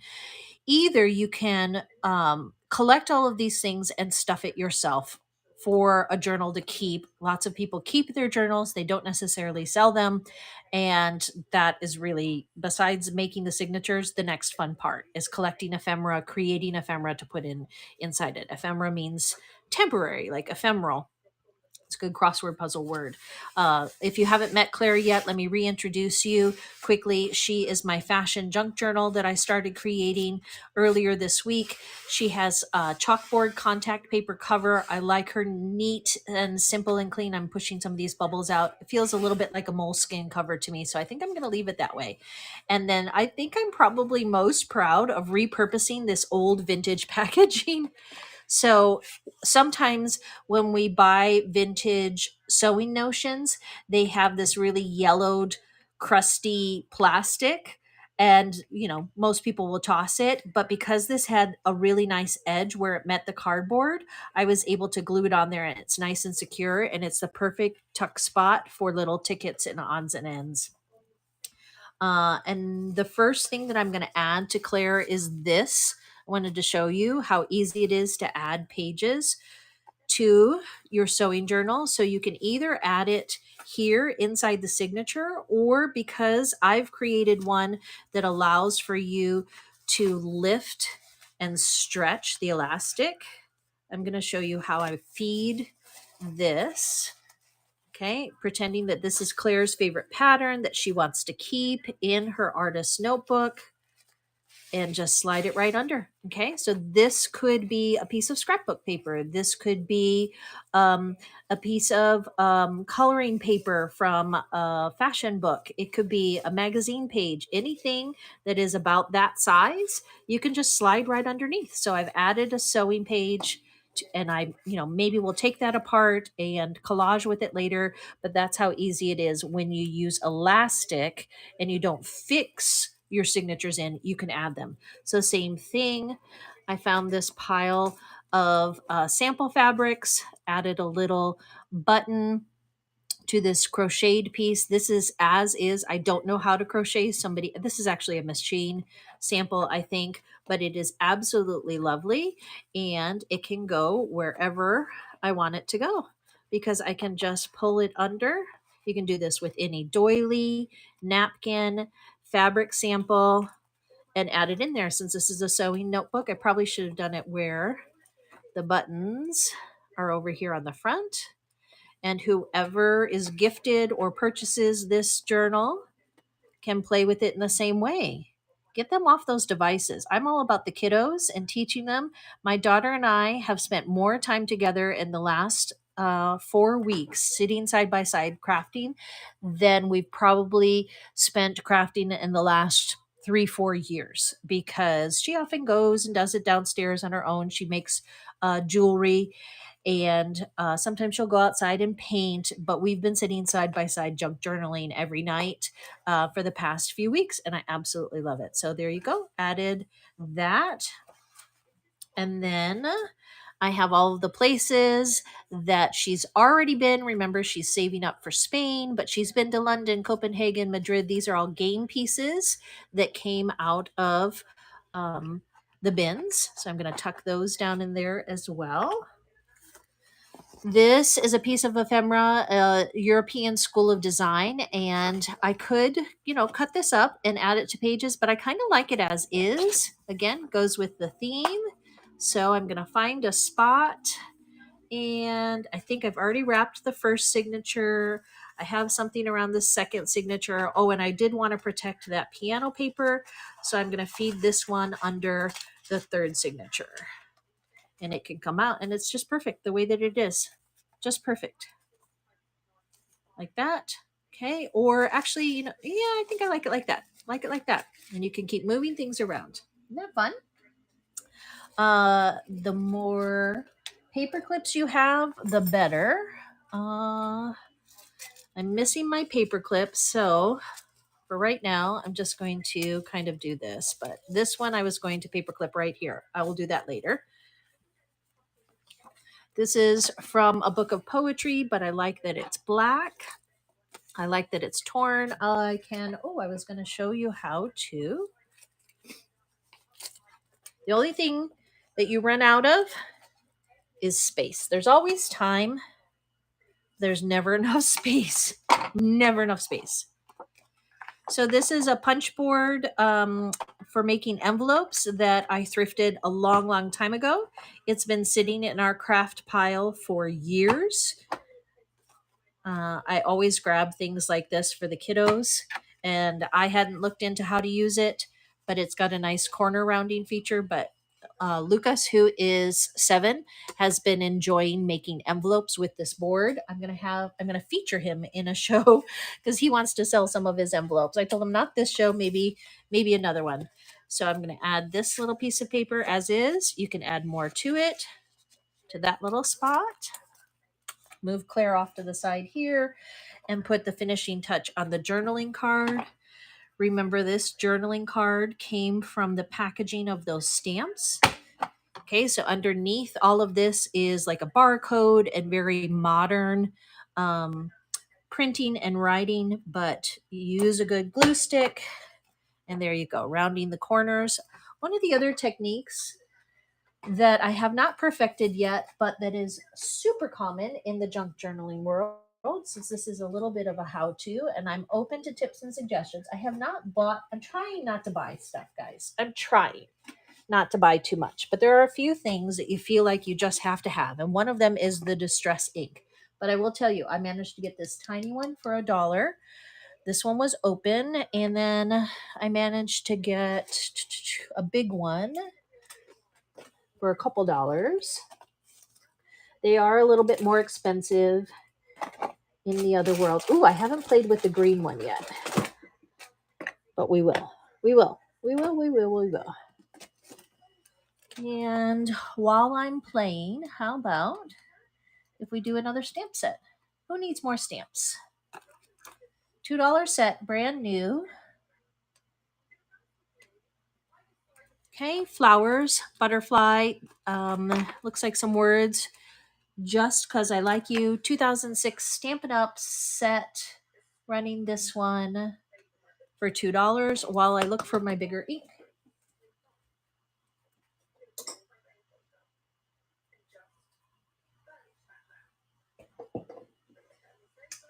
Well, Catherine might know where it is. Catherine and I take turns with that ink pad. I can use the small one. Somewhere I have a big one. It'll show up. There it is, behind my computer monitor. All right. Let's get stamping. Oh, the top notch broke. Yeah, that is a bummer. That's the one thing that I've been looking to thrift and is super hard to find because everybody keeps them and loves them is a corner punch. It's in my online cart. I'm trying not to buy it from that site that shall not be named. But so far this has worked, but I really want a small one so that I'm not always pulling this this board out. But these boards are great because it does come with that plastic bone folder, and then making envelopes, all of that is fun. And that's what I've got so far. Okay, no to the stamps. Thanks for looking. We can come back to that and patterns. And how am I doing the elastic? Wonderful question. And that brings me to my next card. So we're going to come back to some of this. Okay, so same. This, if you look underneath, you can kind of see on the edges. I sourced this from the bins or from like a thrift store bag of crafty nonsense. And it is very modern underneath. It's the kind of thing that you would find probably at the dollar store or somewhere similar, Walgreens, whatever. And it is just stretchy elastic cord. So to create a signature, let's do it. Let's do it to it. Let's create a signature. Okay. First thing we need is a piece of music paper. Don't be afraid. Don't be afraid to tear these. There's hundreds, dozens of these out there. Dozens of these. And a lot of people are printing their music now using music apps. Okay. Take that. Let's start a pile. What other papers do you want me to grab? Tell me what you want me to grab, and I bet you I've got it. I've got almost all of it. Grabbing the box of paper, grabbing an envelope, grabbing a file folder, and grabbing the box of papers.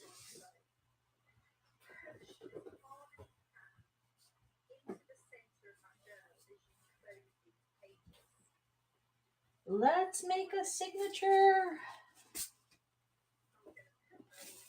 And the great thing about the elastic signatures is that you can keep adding to them. Okay.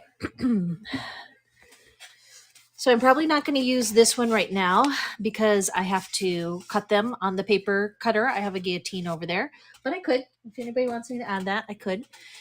Here is a piece of that resume paper. It's got a nice tooth to it. Okay. Instead of 2 envelopes, okay, there's 2 different styles. This one, the first one that I used in my journal, this popped right off. I'm like, that's okay, it happens. But let's go with that one because this one is similarly colored. And then to get the chat going, should we use one of these ready to use borders? Oh, Studio Cat, you've got a couple free bits? Yeah, let me look for them. The thing is, I don't think you can see them on this side. You want to tell me which ones? Because I have to see it on my other phone, which is not here. So pre-bids would be on auction items. Which ones?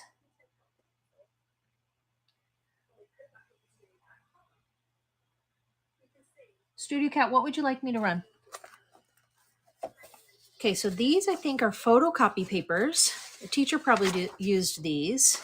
So since these have already been cut out, I'm not going to use those as signatures, but we're not going to throw that away. We can use that for cutting and pasting. This is old photocopy paper. Vogue pattern, yes. No problem. Let me pull the Vogue pattern because that one is fabulous.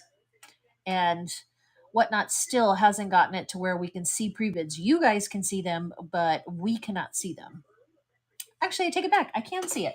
Sorry, Whatnot. I didn't mean to say that. I can see it on my computer. All right, let me find that Vogue pattern because I set it off to the side since that one was gorgeous.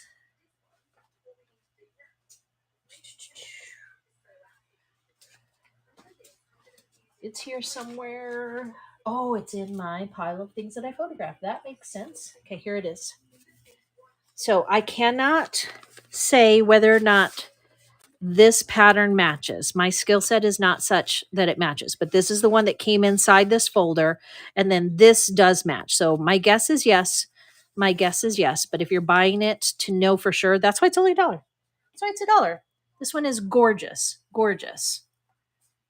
Okay. Yes, exactly. Over in the junk journal world, we want these images, but I love that this one comes with the easy to follow guide. Okay, so that's a great page that could be used as part of a signature, and then all of the cut up pieces there. There you go, Studio Cat. Great buy. Glad that you told me. And then maybe the big pattern. Maybe you want the big one too. Wait do you see this? If you want more paper to add to your bundle, I'll show this one. Again, in the photographed pile. Look at how thick she is. Okay, so this was tucked inside that binder, and that's why I was confused. This is not part of the system, I don't believe. Okay, it says skirt there, but I had trouble folding this one back up. Look, 1, 2, 3, 4, 5 panels, and then 1, 2, 3, 4, 5, 6 layers, I think. So much paper on this one. It is a little bit lighter color, but still fabulous. Again, having trouble folding it back up because it is so much. I think that is the only tear. I did not open it completely wide, but again, that's why it's $1 because it's not for the pattern, it's for the paper.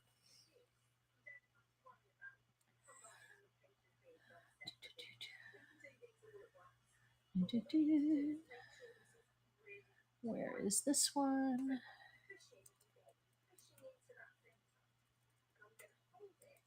Running this one next. Deluxe, there it is, uncut.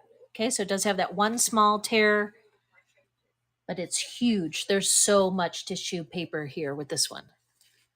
A little bit thicker than some of the truly old ones, but I love this. I don't have a table big enough. I've covered my table with too much stuff to be able to open this one up and properly dissect it.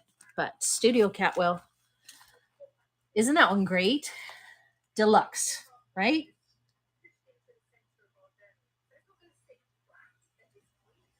So I've started volunteering at 3 different places. I went crazy. I haven't volunteered anywhere for years, pre-COVID. But Um, Found a cute little thrift shop that needed some extra help, so I started volunteering there. They have sewing patterns, so I'll continue to try and grab some. Um, there's some little pieces on this one. And then I found, thanks to the junk journaling community on Facebook, I found 2 shops, one near one of my daughter's school and one that's a little further out, that are repurposing remainder. So one is called Remainders, the other is called Rediscover. There might be one called Repurpose. I've been to 3 so far in the greater Los Angeles area. And they do art classes and they take donations. All 3 are nonprofits.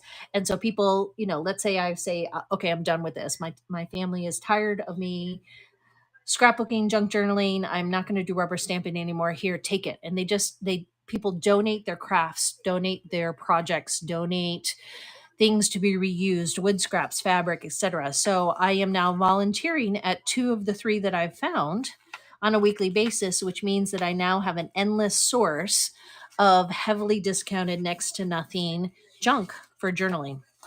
Super excited about that. All right. So someone asked earlier how I use the elastic. So I'm taking some of these pieces. This is the simplest one, and we can continue to add to it. I'm going to do this all night long.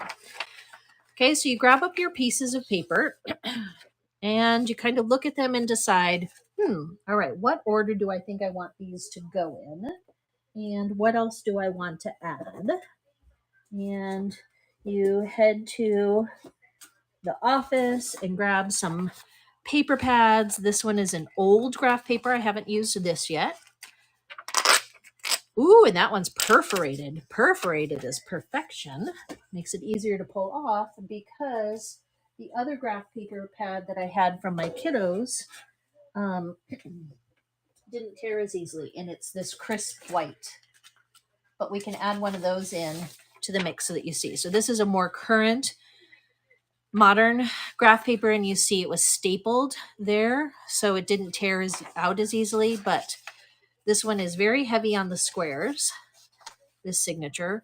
This is a really old. These I'm going to use sparingly because these will be hard to find. These will be hard to find. That's the thing. Once you start collecting, I haven't used one of my ledger papers yet. People go crazy for these. As a teacher, we used grade books. I can't wait to see if I still have grade books in storage. I haven't taught for almost 20 years now, but that makes them vintage. All right, so then you're going to start to assemble your papers. And a good rule is kind of like plain, graphic, music. Let's grab another plain. I want a trace paper, something that's thin. Tracing pad. My husband's an architect, so I no longer allow him to throw out. He has the year's worth of tracing paper that he's thrown out with beautiful drawings. Oh my gosh. Ooh, and see, look at that. They were still kind of together. Sometimes when you tear it out, you can get 2 for 1. All right, now we've got enough to show how you might assemble. Okay, putting these pages together. Feel like we need to add the graph one there, and a lot of times what you put in the center, you want to be a nicer image. So let's say I take this one. Okay, and I can do it like this if I wanted to, and that would create a little pocket here. Because I'm going to use the elastic, there's no rules. I can go back and change my centerfold because that's not my favorite. That's not my favorite, but it at least shows the example. So I'm going to take a couple of the pages and fold them in half. Okay, you can use a bone folder. You can use your finger. Find the edge. They don't have to be folded symmetrically. Some people will take them and fold one piece longer than the other like that. I tend to fold all of mine in half. You can do waterfall folds. You can do flippy flappy folds, flap up, flap down. Right now I'm doing super simple. Just grab each piece, find the corner, fold it in half. So for example, this one, maybe because I want it to be longer on one side and shorter on the other, and because it's got these great squares, I'm going to do it that way. It's easier if you fold them one at a time. It's easier if you don't have stuff underneath, but even if you do, got a messy desk, doesn't matter. There we go. All right. And so this one I like as the cover of this signature, and then working backwards, this is what we decided. Plain ledger can go this way or that way. There's no rules. There's no rules. And then a plain tracing, and then a pattern, music, maybe poetry, maybe, ooh, let's grab something from an old children's book. Let's grab something from an old children's book. Doesn't always have to be fashion. That was just the theme. Let me find. Okay, so look at this one. Somebody chewed that. I think that was my puppy. It's a great book, though. It's got really great pages. Look at these beautiful pages. Look at these beautiful pages. Let's take this one. Tear that book apart, guys. Just take it and tear it. Tear the whole book apart. It is nothing but paper. It's just paper. It's just paper. Okay. Fold it in half. Put it in. It's okay that it's bigger up there. You can trim that if you want, or you can leave them long. There's no rules. Another piece of paper. Ooh, you know what? Now I feel like this graph paper fits a little bit better because there's some lighter blues and whites there. You just talk to yourself. Talk to your neighbor. Talk to your kid if they're sitting next to you crafting.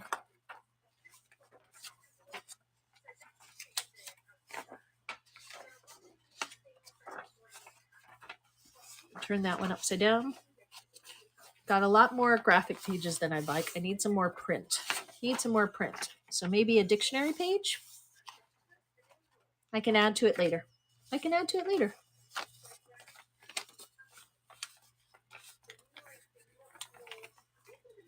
Can I cut her head off? Yes, if I want to, I can. All right. There's a signature. I can take it over to my chopper and I can chop that off. I can cut it with scissors. I can leave it as is. There are no rules.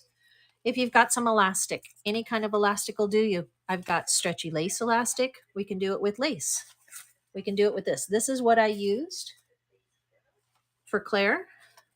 But you can use any string elastic that you have. I probably would not use this one because this one is better for the outsides. But voila, there's nothing that says that that's not a signature. If I want to glue that down, I can. I can glue it. I can stretch it a little bit and glue it so that it's a little less floppy. I can add beads and baubles to this if I want. I'm going to do the smaller elastic instead and save that one as a cover piece. Let's go with the gold. I haven't done the gold yet, I don't think. Okay, so general rule is 1, 2 lengths with a tiny bit more. Don't need fancy scissors. Can be your kid's scissors. Can be kitchen shears. Doesn't have to be elastic. This is just leftover craft elastic for making bracelets. The kind that you would thread letters onto to make like Taylor Swift type bracelets. And then take it and decide where you want so this one, here's what I'm going to do just so that it's a little bit tighter. Since that I didn't take that over there, I'm noticing, oh, that's not quite going to work. So I just made a little snip right there.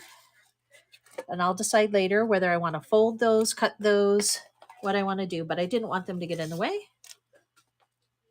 elastic, thread, embroidery thread, whatever you have. Baker's twine, ribbon. Go look at your shopping bags right now. All those fancy shopping bags that you get from Victoria's Secret and Nordstrom and all the others. A lot of them have, let me show you. Where is it? Oh, it's over here. So many piles of goodness. A lot of them have ribbon, guys. And we just throw them in the recycling, and then they don't actually get recycled because they've got ribbon instead of paper. I can't find it right now, but it will appear. You have so much string around the house that you just don't even realize. There you go, signature. Now, if I want to put this signature into a cover, I'm going to need another piece of string, or I'm going to need to sew it in. Let's do fast and easy. Let's do fast and easy.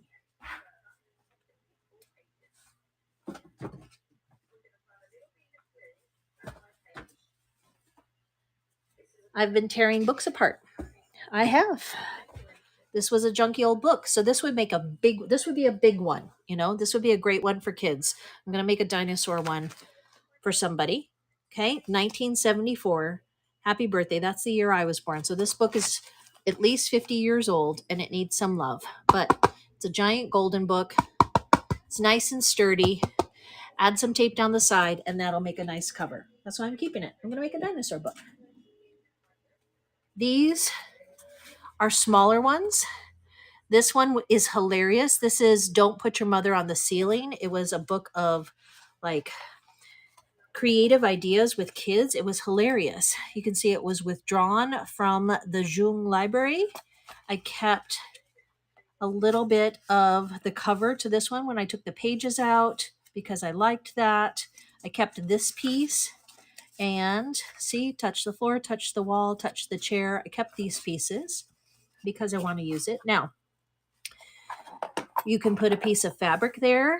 You can put a piece of decorative tape there.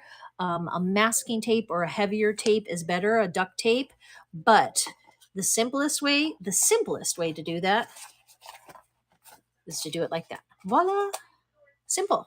Just keeps it together. Now that's not sturdy. That's not sellable as is. That's not giftable as is, but it's a work in progress. Everything fits neatly. You have old books around your house. You have old papers around your house. It doesn't have to be old papers. It can be one book that a kid chewed on, that a puppy chewed on, and just tear the pages out of the book and start to repurpose them, repurpose the cover, and voila. Fun, right? Then you just get to crafting. Decide, do you want to paint the cover? I thought this one looked a little bit like shamrocks. Maybe I'll turn this one into, right now I have the makings of a really cute St. Patrick's Day journal. Okay, look, we could cut out a little leprechaun and put him here and put a pot of gold here. I could put some gold coins here. Give this to a little kid and they would just have so much fun. Any kid. And say, okay, I've got a new journal. I want you to write down, where might the leprechaun have gone? Homeschooling moms would love these to encourage kids to write stories, to keep track of notes. If you have a kid taking notes, wouldn't they want to take notes in this instead of just a crummy old notebook? Okay, you can turn them into whatever you want. Touch and feel for a little one that can't read yet. What if you put different textures on each page? All those touch and feel books, I'm going to start taking them apart. Okay, the tracing paper makes it a little see-through. You can do, watch, for your grandkids, you take that piece right there or a different piece and make a peekaboo. Make a peekaboo book. You make anything you want. Make anything you want. You can turn it into a travel diary. That's very common. Traveler's notebooks is a very specific kind of notebook, but in general, there's nothing to say that you couldn't use this as a travel scrapbook.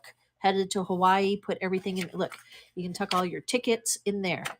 It took 10 minutes. Took 10 minutes to create that. Took 10 minutes. All right. So, is there anything else in the store that you want to see? Otherwise, we're going back to Claire and we're going to start filling her up. Oh, here it is. This is what I wanted to show you. Look at this beautiful ribbon, guys. You see this beautiful ribbon? This came off of a Victoria's Secret bag. I'm almost positive. This was one of the handles of a Victoria's Secret bag. This is a sample from an interior design studio.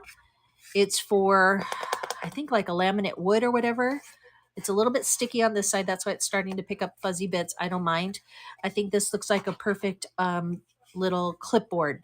Okay, and so we can clip things to it, or you can use it for writing on. You know, a lot of times the pages in a journal are too thick or too bumpy to write on, the journal itself. So including one of these little boards. So let's say you wanted to encourage journaling in here.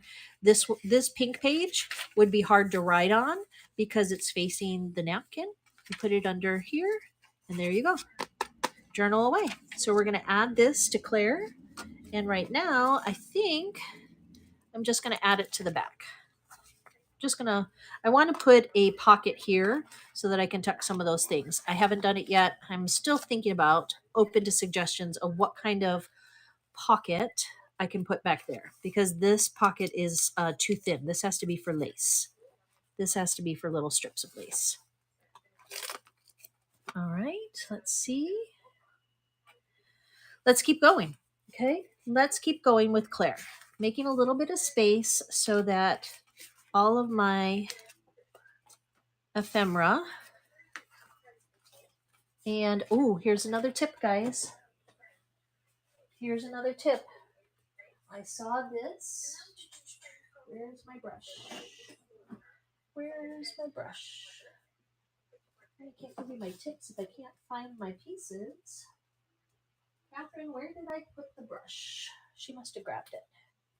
I have a wallpaper brush that I used for cleaning my desk, but it's walked away. That's all right. I'll just sweep it right now with my hand. But a wallpaper brush is a great way to clean off. So this is what the edge looks like on Claire, because she's got 3 signatures. This is the lace I used for 1 signature. This is the cording that I used for another signature. And then this is the leather that I used. And I'm not sure how long that leather is going to last. We're going to keep testing it out. But I used an additional piece of elastic for each of the signatures to pull them tight inside. Okay, so we've got that first tuck spot. And I feel like there was 1 or 2 other little things that I wanted to put there, but they're not within reach yet. We added this. Still want to do something there. I'm probably going to put a book plate like that one we saw in one of the other books that said this book belongs to. Did this one have it? No, this one didn't. I'm probably going to put a book plate this book belongs to inside there.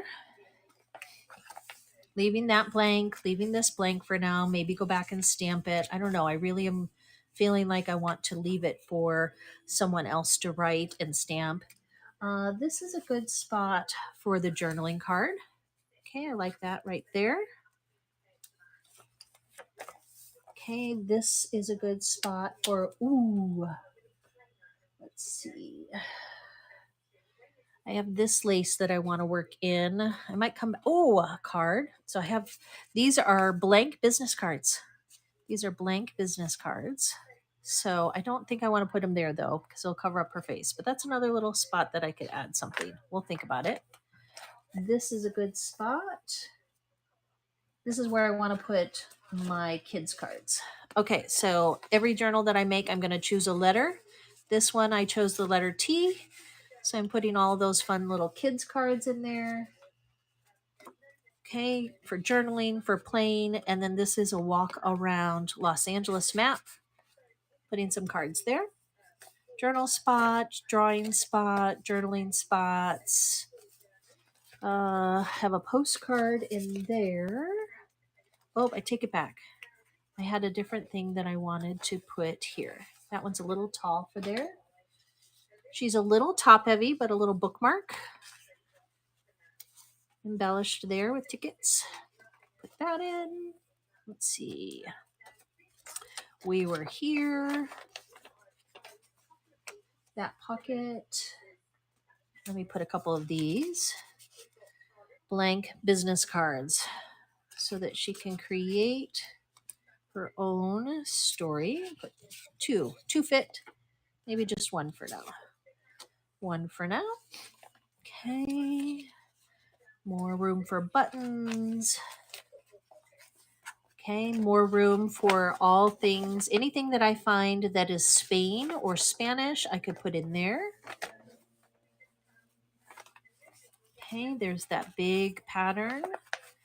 This page, flipping through, checking to see where I've got obvious spots for adding more. So far, feel good about this. Leave that one as is. School of Design. If you have any questions, please shout them out in the chat. Flipping back through some of these same pages. Again, that one is Italy. Ephemera in there. I need to find my paper clip for that one. Ephemera there. Little light pocket here. Has to be something very lightweight. Let me see if these fit in. I don't think they will. Okay, still thinking about what to put in there. I think I had said lace. So let's try this. A little piece of lace. I feel like even that one's a little bit heavy. Nope, I want to get some little snippets of lace to add there. Lace here. Here's a good size pocket. This one. It's perfect for there. Make perfect patterns in minutes. Okay. Trace paper. And lost track of which pattern this one is. Ooh, that's for a purse or a backpack, it looks like. Not sure what that came out of. Have not found a good spot for my journaling card yet. Might need to create a pocket for that. All right. So tucking that in the back, I definitely still need to make a couple more pockets. And I did want to include this as well. So for now, just tucking those all in the back. These extra patterns I can put right there, but then they would be creased. So probably going to paper clip those as well. Okay, keeping those here. All right. I think, oh yes, so a few more journaling cards. Okay, so we can slip one into each of the different signatures. These are just, I haven't even rounded the corners, but I could round the corners. I could ink the edges. I was going to demonstrate that earlier. I may or may not.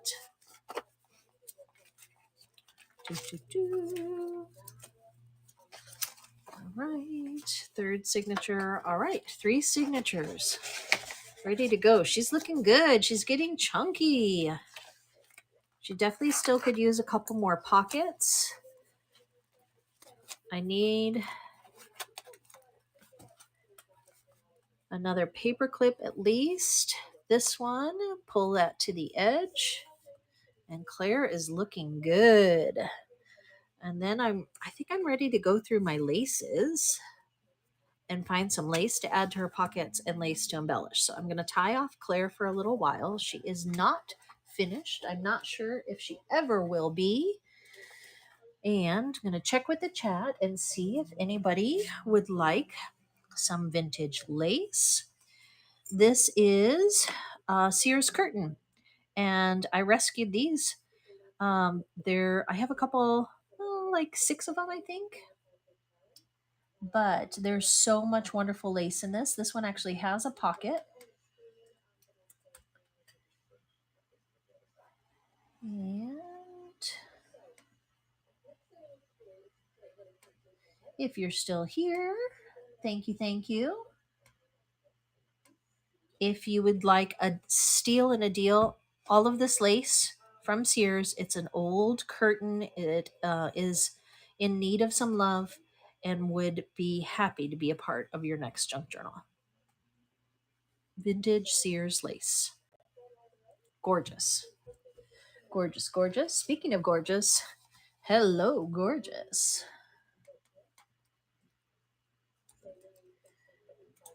Because I live in LA, we have some incredible magazines that are often free at the grocery stores. And this one is all there. Ooh, look at Ryan Gosling, and he's tossing cards in a Gucci ad.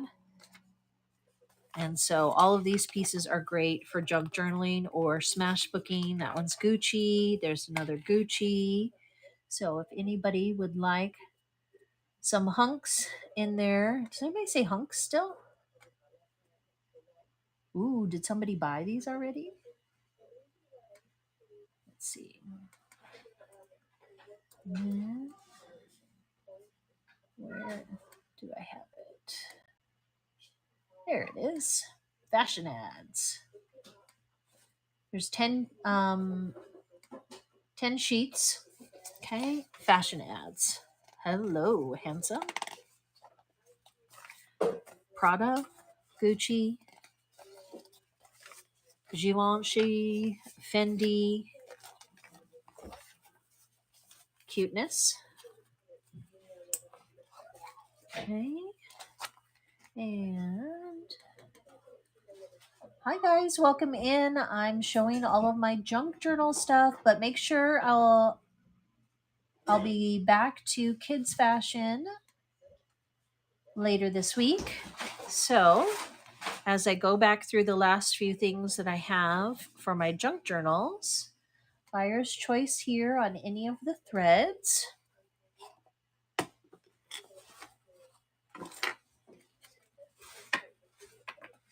Catching up on the chat, seeing if I missed anything when I was junky journaling.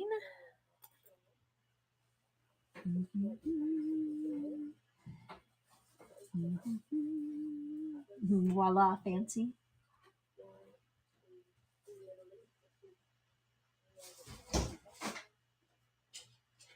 Okay. If you would like to buy Claire as is,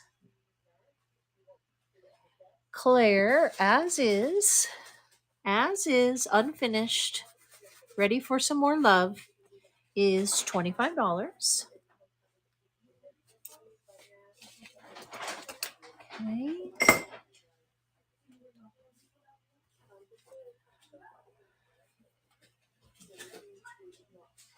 And then I have this beautiful blue ribbon.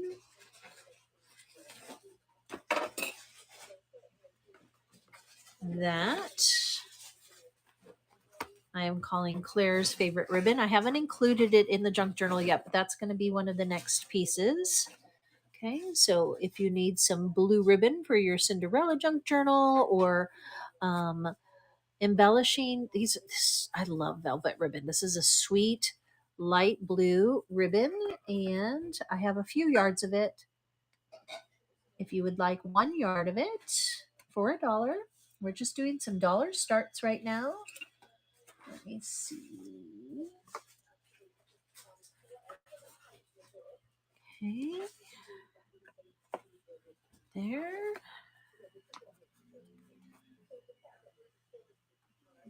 You are welcome, Queen to be.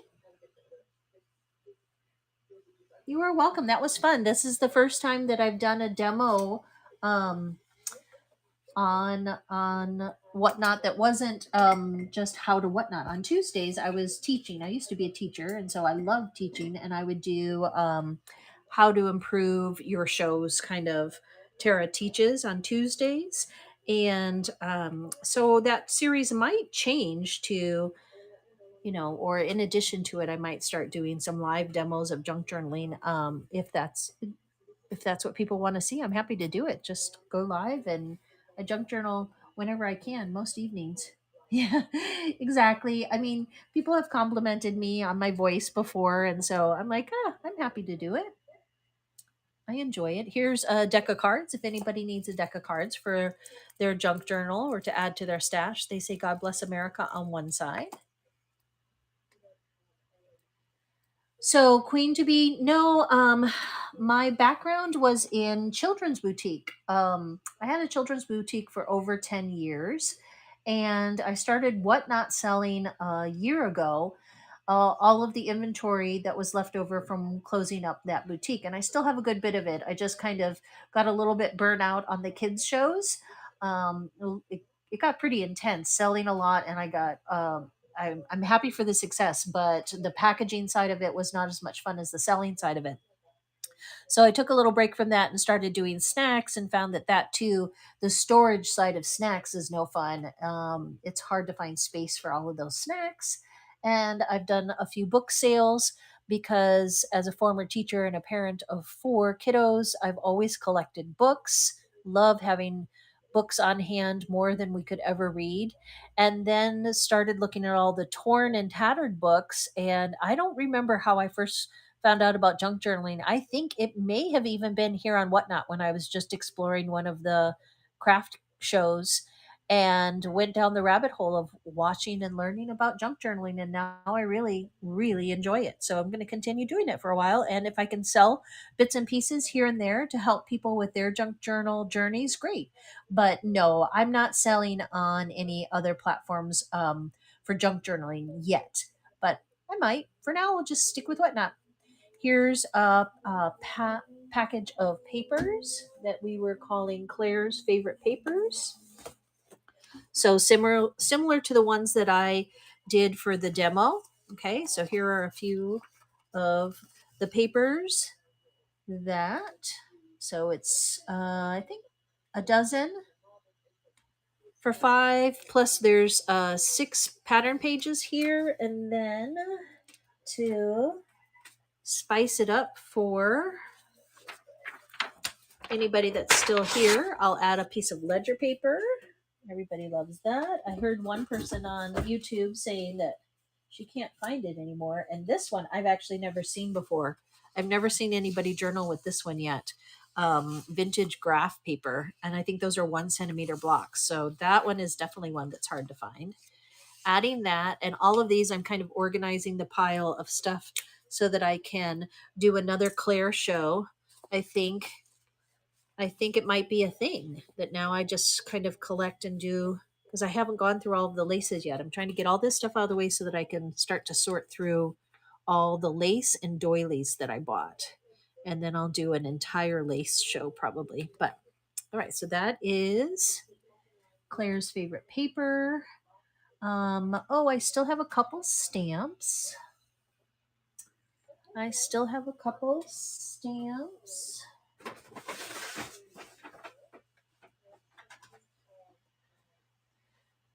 Okay.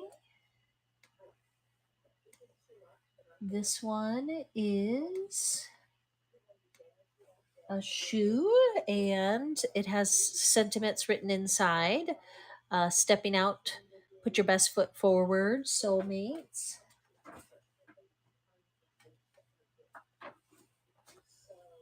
If anybody needs a thank you stamp, I also have a thank you very much stamp.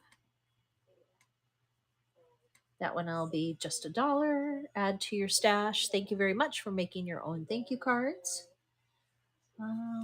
Next, oh, we haven't gone through Claire's folio yet. If you're watching this on YouTube and you notice at the bottom that it doesn't say sold, that means I still have these items. And you can come on to Whatnot, send me a message, and I'm happy to prepare a custom listing for you. All right, so this one is Claire's envelope of goodies. And this is Claire's folio. So let's go through the folio that I made. I took a page from a quilting magazine or quilter's guidebook. I love the image of this woman's hand with the needle and thread. Used a little bit more of that mesh, used my messy stamp, added a button. Nothing has been sewn on, but including all of these things inside her folio. If you need some extra ephemera, for your junk journal, I've got a blank business card, Rolodex card, a little piece of a pattern. This one is a textured clipboard, which I thought might be interesting for creating texture. A piece of her favorite paper there, the one from Nepal.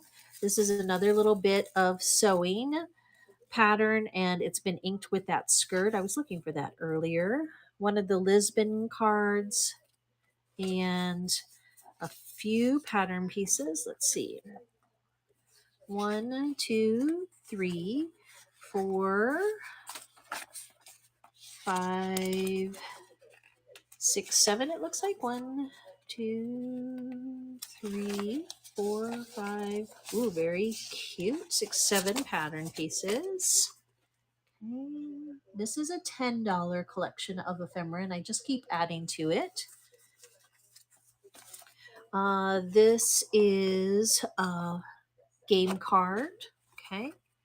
So all of that is considered part of Claire's folio, and it comes with 10 sheets of paper to organize a signature. So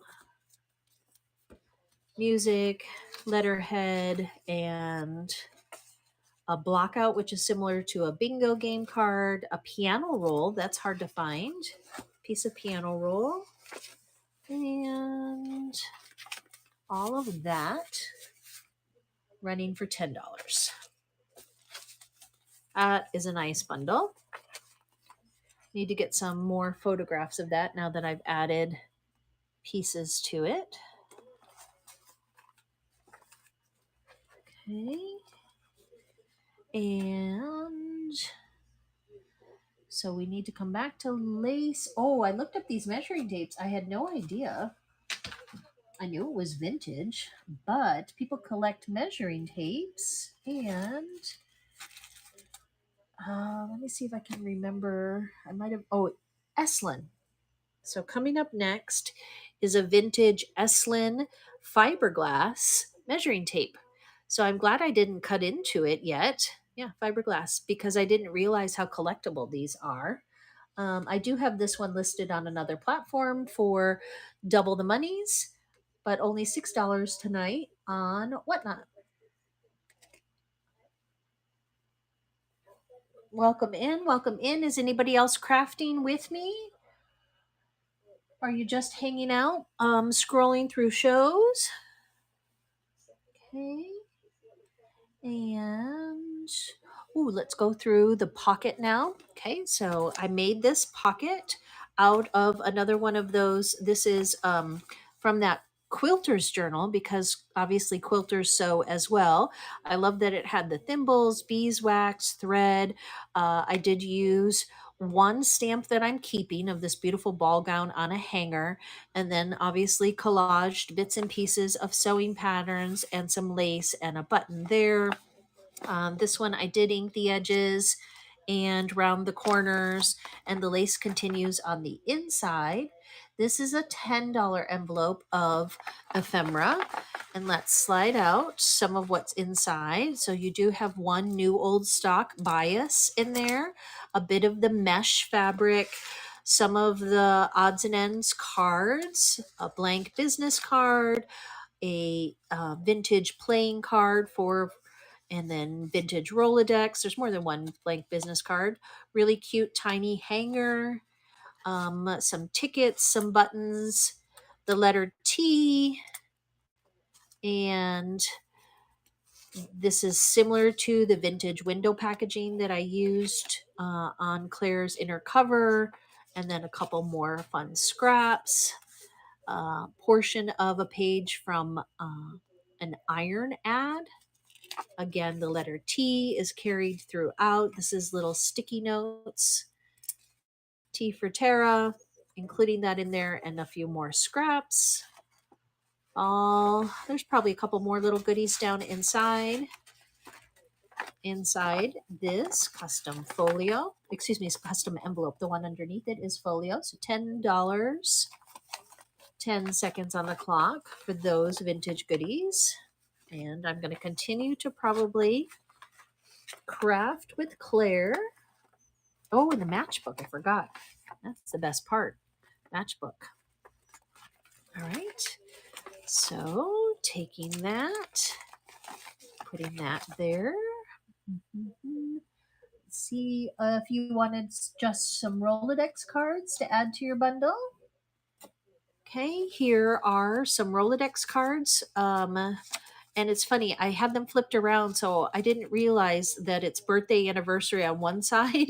Obviously, I don't have a Rolodex that I use, and then name on the other side. So there's a dozen of them. It says 9 birthday, 3 address. I need to correct that because there's just 12. 12 tiny Rolodex cards. 12 tiny Rolodex cards for $2. Rolodex cards can be hard to find these days, and junk journalers love them. All right, I want to see if I can make this a little bit more flat while that's running. I might have to take the bias out of this one. Unfortunately, it's a little bit thicker. I'll substitute something else in and rephotograph that. All right. Let me know if there's anything else that you need to rerun before we start going through buttons and lace. Oh, I've got some tickets. So these are modern tickets, okay? But the roll had been sitting on a shelf long enough that it's got this really nice sun fading along the edges. So this is one set, but then the set that's shown in the picture is this one that is beautifully sun faded. Beautifully sun faded tickets. And running that now. 1, 2, 3, 4, 5, 6, 7, 8, 9, 10 times 2. Since it's a 2 tab set of tickets there for $1. Love the sun fading on those. And oh, the clipboard cards. I'll pull those out next.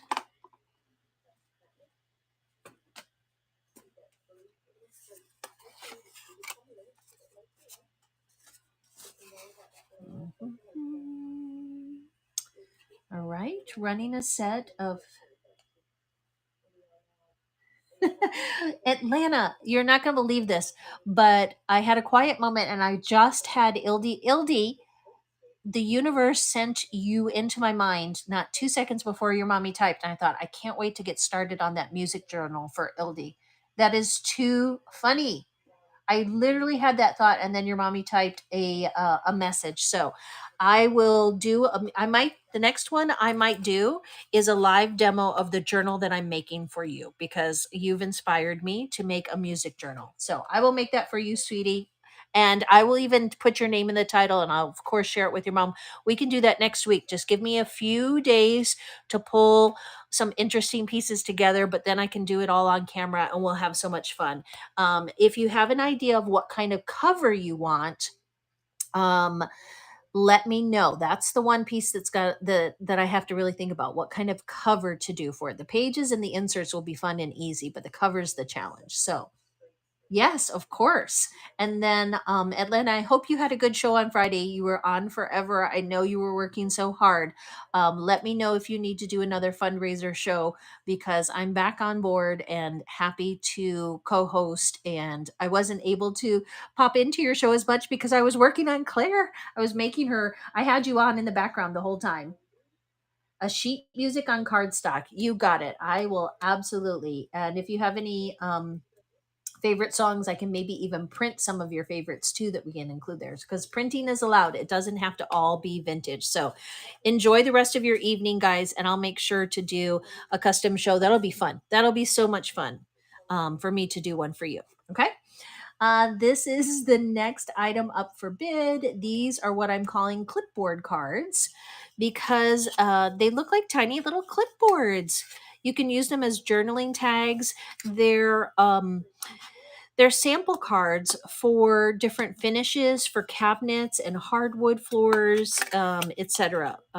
So that is a set of 3 neutral colored ones. I have a lot of them that are more blacks and blues as well. But Wednesday, okay, we'll stay in touch. I'll offer up some prayers for you. I know the whole family is going to be on edge and nervous, but I'm really excited for you guys. It's going to be life changing for him. I know. So, all right. Take care, sweetie. I got to turn my. Uh,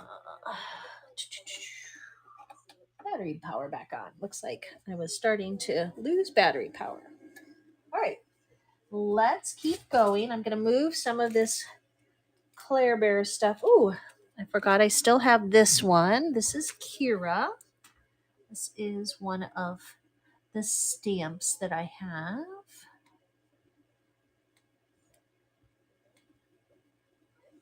Okay, so I used a similar stamp on the journal that I was showing earlier.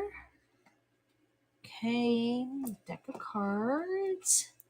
And just putting the buttons up there as well so that my YouTube viewers can reach out and let me know if you'd like to buy some of the buffalo buttons. Okay, so buffalo nickel buttons. And it is a baker's dozen, so 13 for $3. These are vintage buttons. I believe that's the shank style button, right? And they're mini, but they all have a little buffalo imprinted on them. And those are super cute for embellishing. I also have these. I'm anxious to see somebody junk journal with these. I haven't quite figured it out yet, but it's on my list of things to do in the meantime. I do have some sets of these as well. And these are the vintage cowboy shirt collar corners. And they are $1 tonight on Whatnot, but I do have these listed for 10 times that price on another platform because people do collect these and they still use them. Rodeo shirts, Western shirts, vintage flair. All right, so all of these things I'm going to move off to the side over here and open up my crafting space so that we can sort some lace and create some lace buckets.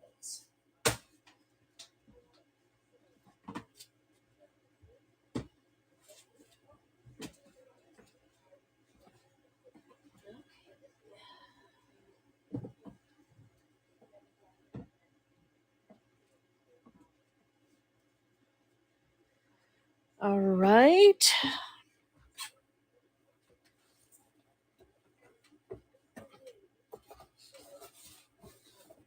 So let's see. Oops, paper falling everywhere, of course. So the first thing that I have is a bunch of doilies.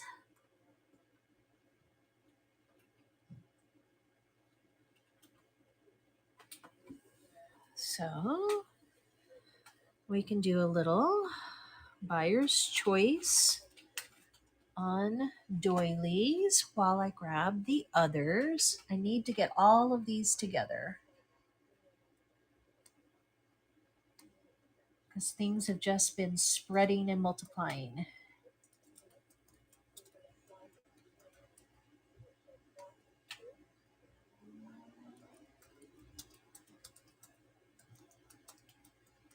And I can do a custom bundle if you see more than one that you like. But just to get it going for now, I can run 10 of them at $1 a piece.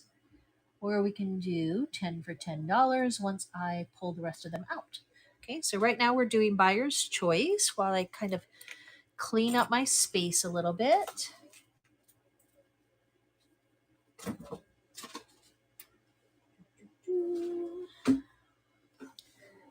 They are over here, I think.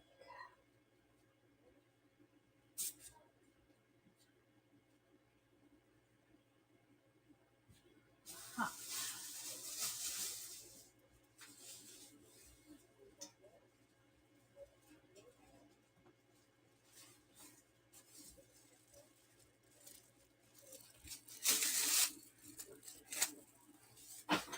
All right, I think I'm going to organize them by size. And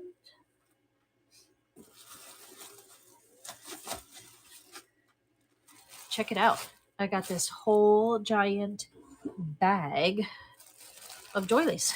and lace. And so we're just going to open it up and finally take a look at all these beauties. Okay.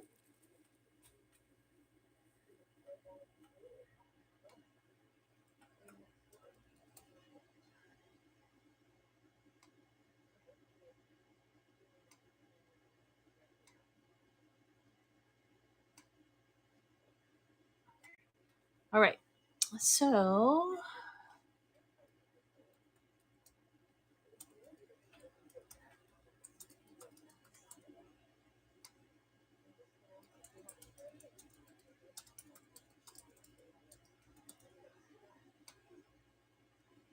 these larger ones are going to be $3 a piece. The first few, we're going to start with the biggest ones in the pile. Some of them are more embellished or decorative than others.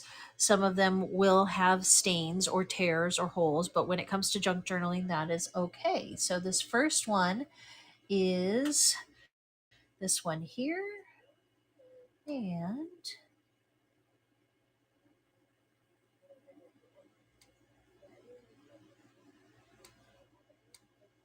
sorry, switching it to auction, it kept going into the buy now.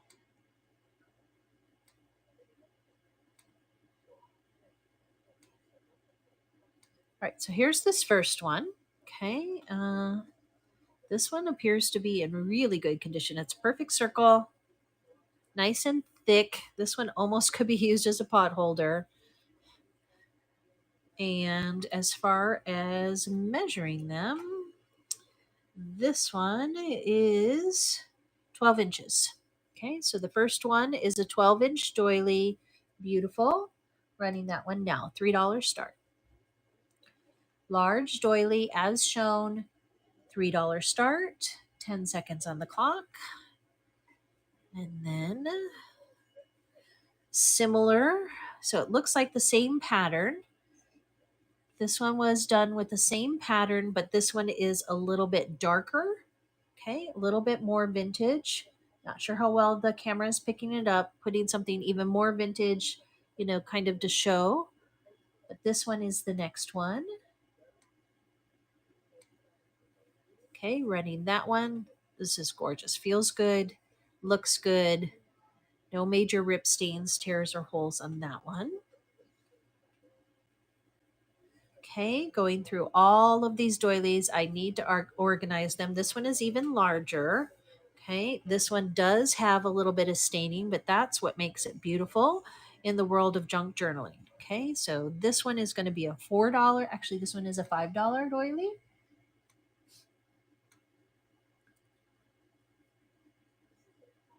This one is extra large.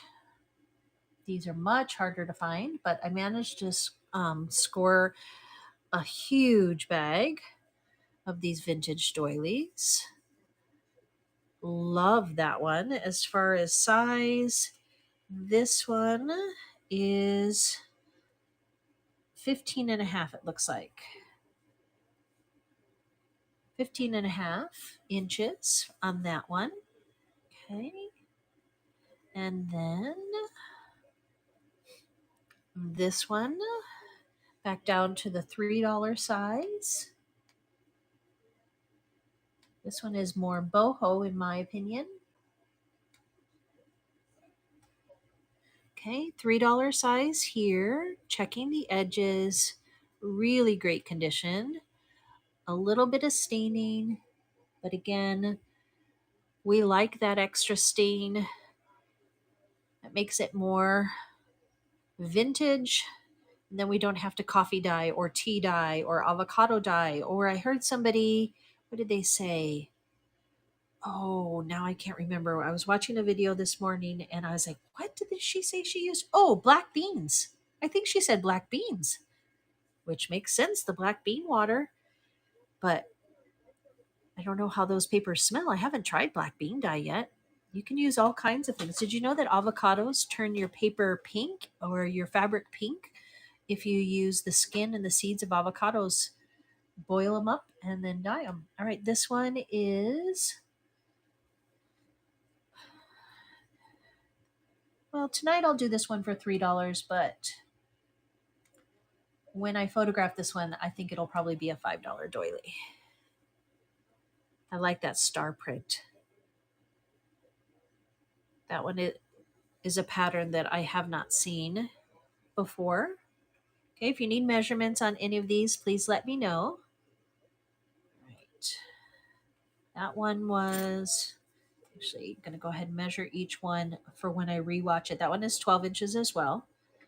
Okay, so 12 inches tonight are $3. Less if they have rips, stains, tears, or holes. All right, let's see if I have another extra large. There's one more extra large. Okay, and she is also 15 inches, so $5 here. Beautiful.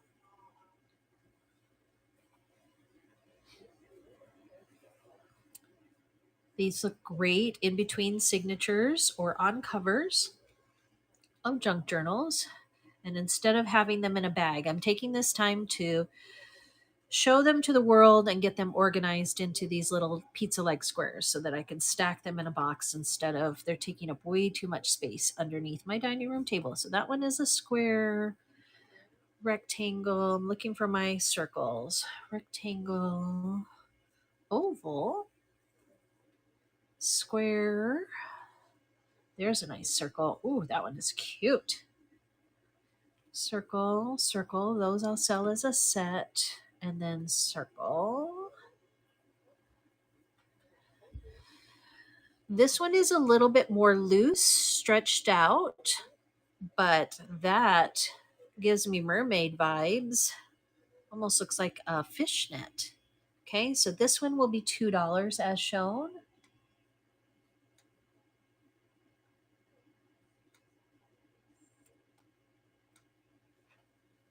And let's see.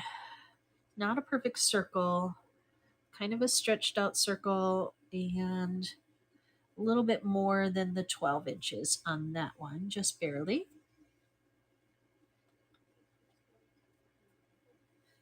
Okay.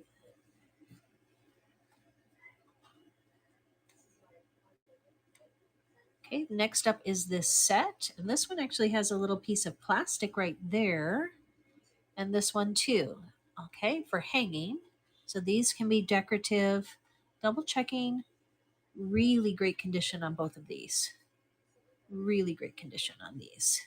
Kind of a nice mustard yellow maize color. So this one is a set. And $5 for this set. Set of two. $5 for that set. And these measure 7 inches across. 7-inch set there. Okay. These were cut from a larger piece. And these will be a little dollar start for this set. Two little sage green. One's got a loose thread there. That's okay. And then that one you can see where it's cut. But these are perfect for layering, making little rosettes with fabric and paper. Okay. I think I might add those to Claire's ephemera. So I'm going to actually set those off to the side. This one is a nice linen and lace. All the previous ones appeared to be crochet. This is the first linen and lace one. I think I actually got this one from Maria. Maria's Miscellany. I love her shows. So $2 for this one. Reminds me of Irish linen. Not sure if it is, but it certainly reminds me of. And that one is 8 inches from point to point. Okay. And the last few circles. Okay, this one is almost like a snowflake pattern, and it's 7 inches across. Also $2.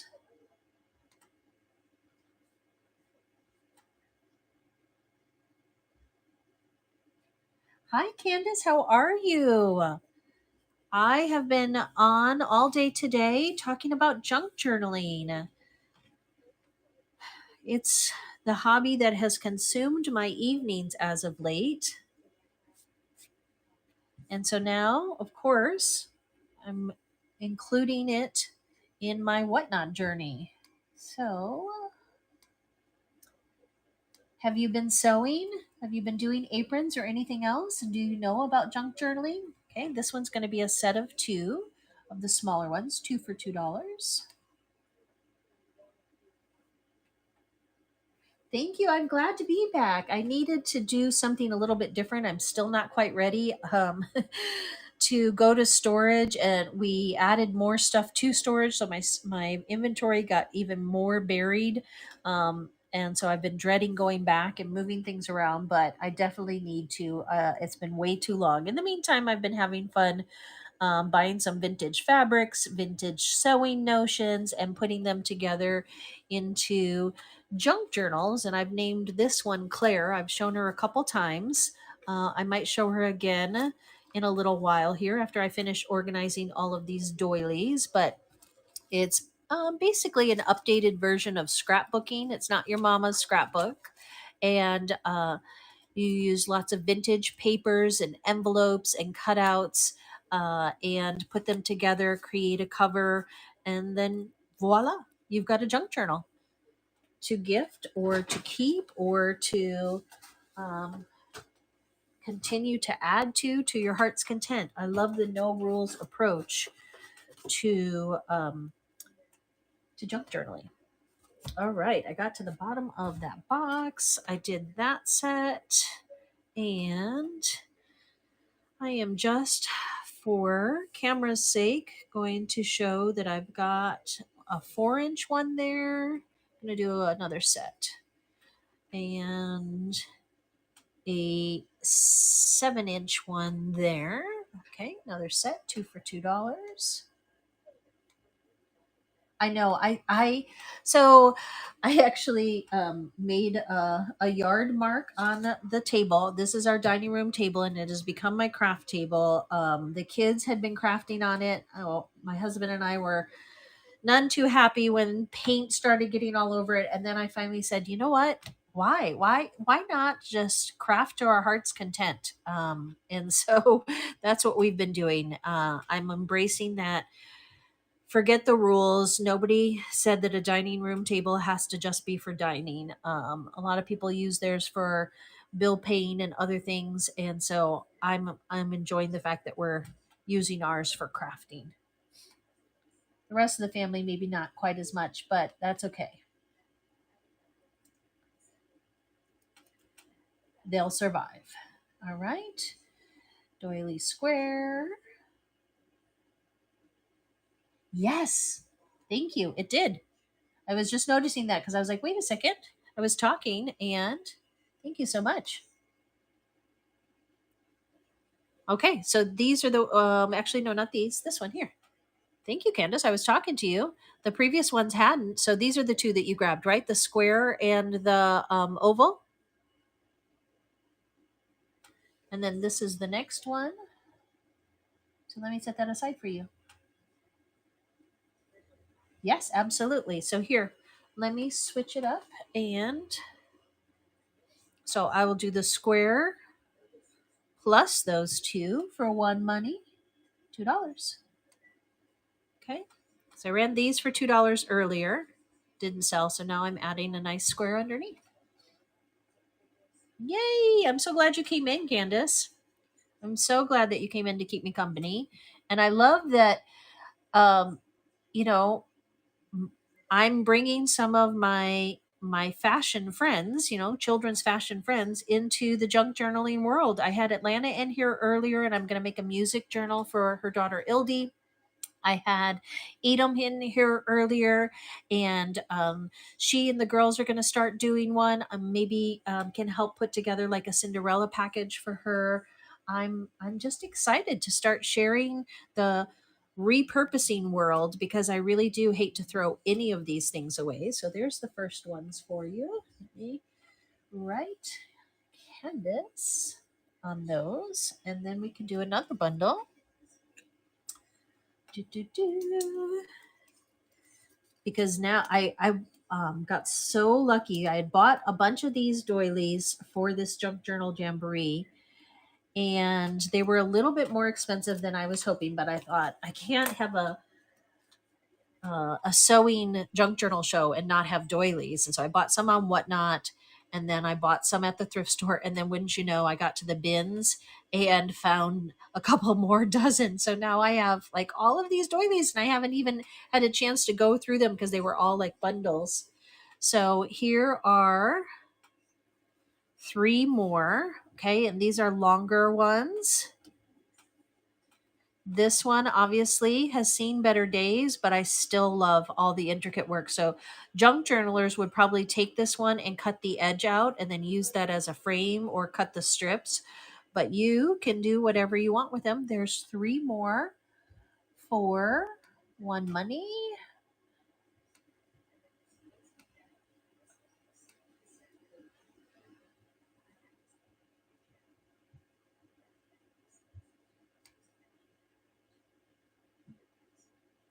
All right. Let's try that again. There we go. All right, so here we go. These are these three. And Candace, I think I was talking again and I only showed the one. So I can do it again. It's okay. I'm getting the hang of this.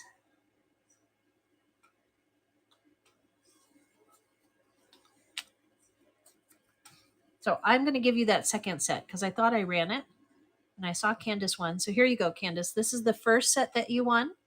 Okay. There's the second set that you won. Here's the set that you requested.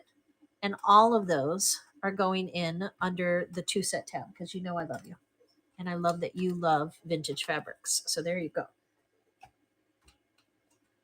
Just in case you thought I wasn't paying attention, look at how pretty this one is. So boho. Okay, so that square there. And then this one here. Let's look at this one. This one is stretched out and lovely. Almost looks spider webby. A little bit kind of creepy. Liking it. Okay, so those two, running them next. Yay! Use them for a photo album. Absolutely. Queen 2 is still here. Isn't this one fun? Do you get spiderweb vibes from that one? I kind of do. Or fisherman's net. Again, I was thinking like Little Mermaid journals, using these like to imitate nets in the ocean. I see all kinds of things, and this one is perfectly bohemian. My goodness, somebody that knows how to crochet could turn that one into a top. That would be a great back panel for a vest. Tell me what you're gonna do. I love hearing your ideas. And then I'm going to pull the vintage linen one back out and I'll make a set there. All right, so Queen, those two are coming to you.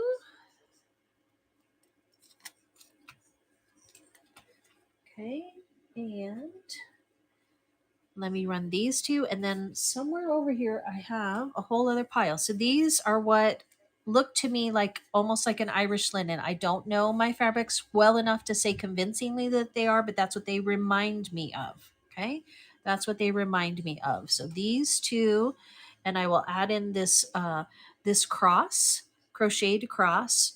So there's a three set here. Doily, linen,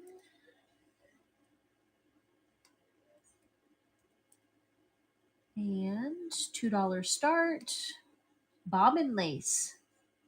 Oh, you're going to use it as a stencil. So wait, you're teaching me. This one is bobbin lace. Is that what? Or this is bobbin lace. I have to look it up. I've got my computer here.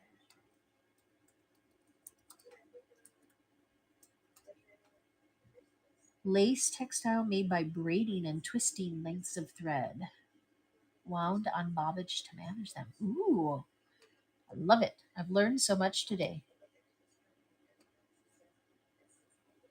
The one on the table. This one here or this one? My right or my left? Which one is bobbin lace?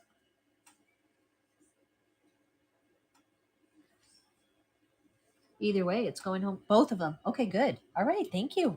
Thank you for teaching me. I just know they're vintage and cool. And so I grab them and I'm happy for them to not be headed to the landfill. I'm so happy for them to be finding a new home because all of these were thrifted. All of these were thrifted. Okay, so these are a couple other odds and ends. Now this one is a trim of some sort. Okay, it does have a little orange mark there. Ooh, let's be careful there. This one has a pin inside. I don't know that I can get that out without cutting it. But I don't want to mail it as is. I hate to do that, but I'm lucky I didn't poke myself. So somebody sewed the sewing pin inside.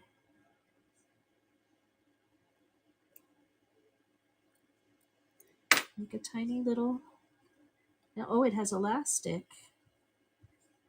All right. Sorry, did a little surgery there.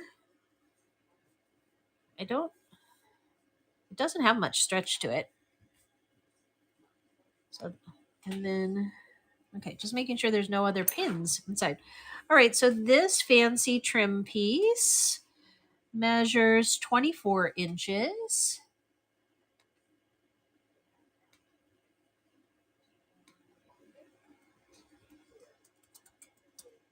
$2 start for this one. She's a beaut. She's a beaut.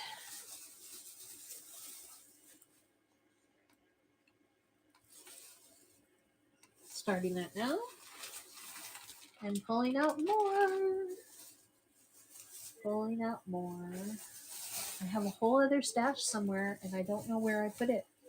It'll have to be the next show, but I do have a bunch of lace that I bought with this show in mind. A whole bag that I still hadn't gone through. So let's go through it together. Apologies for the bag sound. I didn't run? Okay.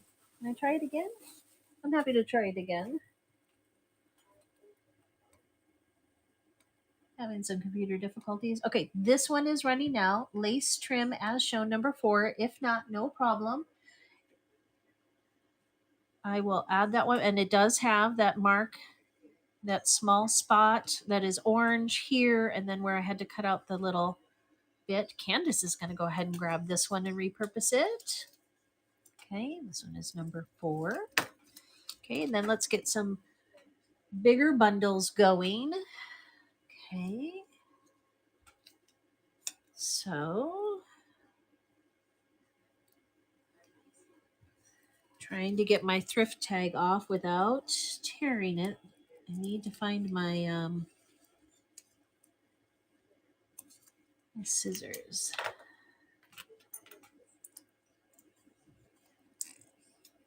I hate when they use staples, but they got to do what they got to do. At least they didn't throw these bits away. So, let's take a look at what these are now that they're unstapled. Ooh, she's a beauty. Wow, that one is gorgeous. Gorgeous.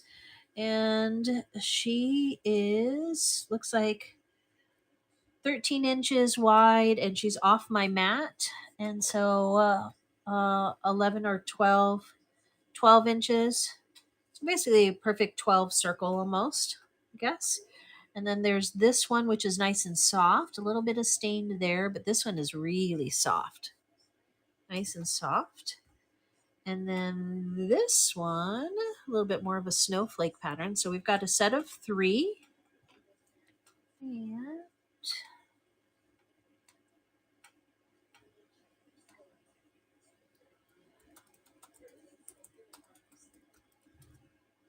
And starting price is $3.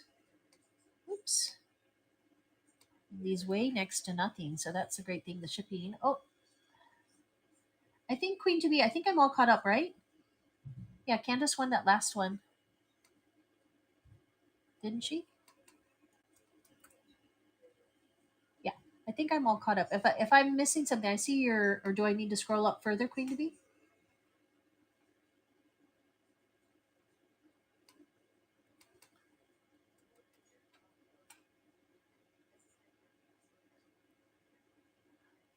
Oh, I didn't run the bottom lace ones. Number 3.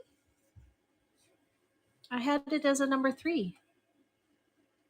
Okay, let me run these, and then I'll double check my solds because I swore that you got them, but maybe I'm wrong. Ah, I have 2 sets of number 3s. Thank you, Queen to be. All right, let's run these 3. I'm so sorry, guys. I usually don't have this much trouble with adding and running things, but all right. So this set of 3 is running right now. I'm back on track. This is my number 5, and I'm removing the 3 from this one since it didn't actually sell. And I apologize. Thanks for shouting at me in the. I always appreciate it when my customers help get me back on track. But I can do lower prices when I'm just pulling things out of bags and not researching them and not thinking about them. I really just want this stuff to find new homes, and I love meeting new people and being like-minded. So apologies for the mistake, but yay, blessings from above. Thank you for taking that one home. And then here is what I've learned now is bobbin lace plus a little crocheted cross to go with it. And this one is number 6.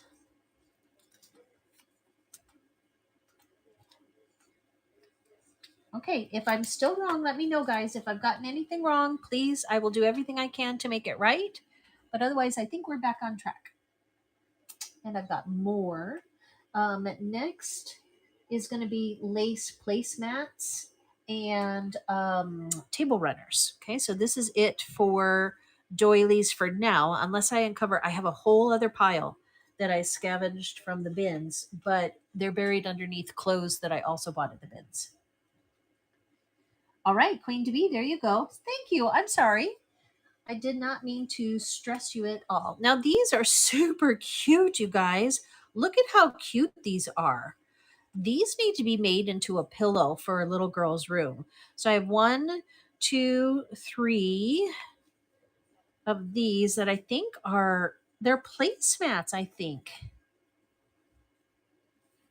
They don't have an opening. They look to me like they should have been pillowcases, but they're the size of placemats. It looks like I paid $4 for them. So I will run them however you want. Does anybody want one for $2? Or does anybody want the set of 3 for $5? Again, a lot of times I probably had a coupon and got like 25% off or whatever. I don't mind selling a few things at cost here and there because I'm learning as I go and I'm enjoying the process. Okay. And things are not going to be perfect because they stapled them. Not too bad. Not too bad. Not too bad. So I don't see any stains. And I just loved that. So this is definitely a much more modern print, but adorable. So a little thread there to maybe, isn't that so, so cute? But I thought a junk journaler might enjoy pulling it apart. There's the back fabric, the front fabric, the tassels. This could almost be like a little applique. And I have 3 of them. So $2 a piece or the whole set for 5.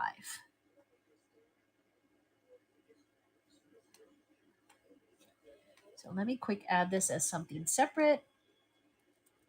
Set of placemats.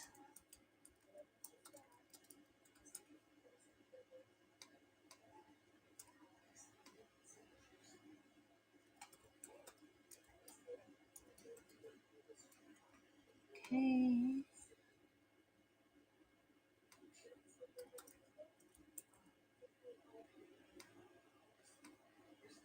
I wish I had the sewing skills to turn this into a pillow, but I think it could make a cute junk journal cover for a little girl, a motivational journal cover. It's kind of on the back side instead of on the front, but somebody else might have another idea for them. So, and then I have the vintage ones that I'll show next. Okay. If you want one for $2, I can change the listing, but otherwise it's a set of 3 for $5 if anybody wants to get creative with these. Those are running now. If you're here for the vintage, not to worry. Check this out.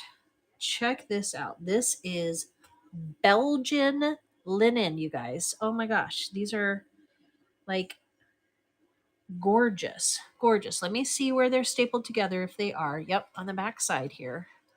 I gotta hope that the staple comes out without making a tear. I appreciate you letting me do this on camera. If I'm not on camera and sorting these things, then instead of sorting, I'm cutting and gluing and pasting. So I was glad to be able to continue the Jamboree show. Ah, these staples. There we go. And I think there's 6. So let me know if you'd like one for crafting or if you want the set of 6. And again, paid $6, I think, for this set. So would do them $2 a piece, probably. Actually, there's more than 6. So $2 for a single. And then I can give you a set price here in a second. Yes, I'm going to show it. I had to get the Bohemian. I was still struggling with the the staples, but they are now staple free. Okay, so just the top one. This looks like it was maybe a brand new set that sat in a package for a long time because only the top one has. So this one would be a little bit more. If you want this top one only with the ephemera that's on it, the sticker and the badge there or the tassel, this one would be a $5 linen on its own. So I'm going to set that one off to the side.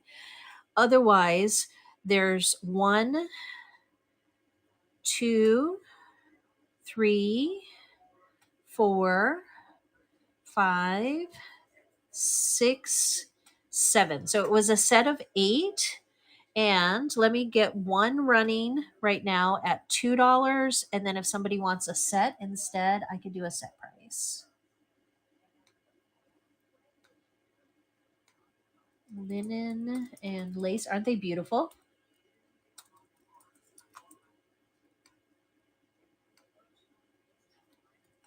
And I can use the seam listing for, I've got a pile over here. I think these are the only ones that are the Belgian linen. Shipping profile. Okay. Don't yell at me, whatnot. These are very lightweight. I'm going to do these at the lowest shipping in case you haven't jumped in yet. They really do weigh.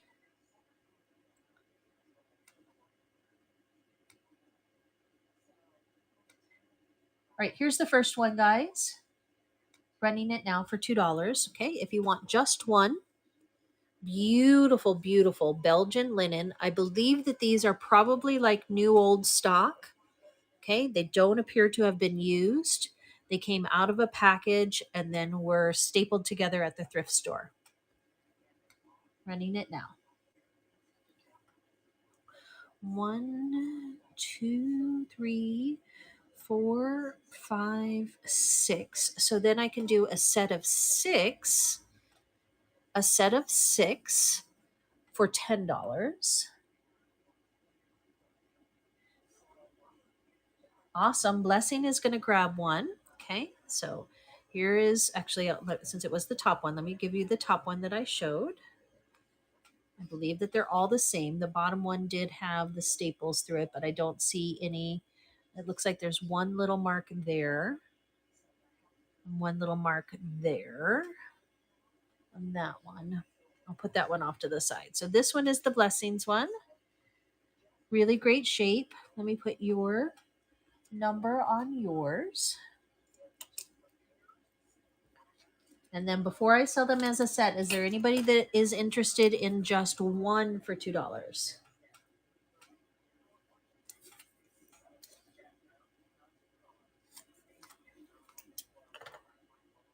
It might be bobbin lace, although it said Belgian linen, and then maybe the edges are bobbin lace as well. It's beautiful. It is so beautiful. It is so beautiful. Okay, so double checking these, a little bit of browning on the edges from age, not from use. So 1, 2, 3, 4, 5. So again, a little bit of browning there on the edge. And then the sixth one is just barely, only slightly damaged. So here, that's where the browning was happening, a tiny little bit of staining there. And I noticed right there a hint of the pattern being off. So 6 for $10.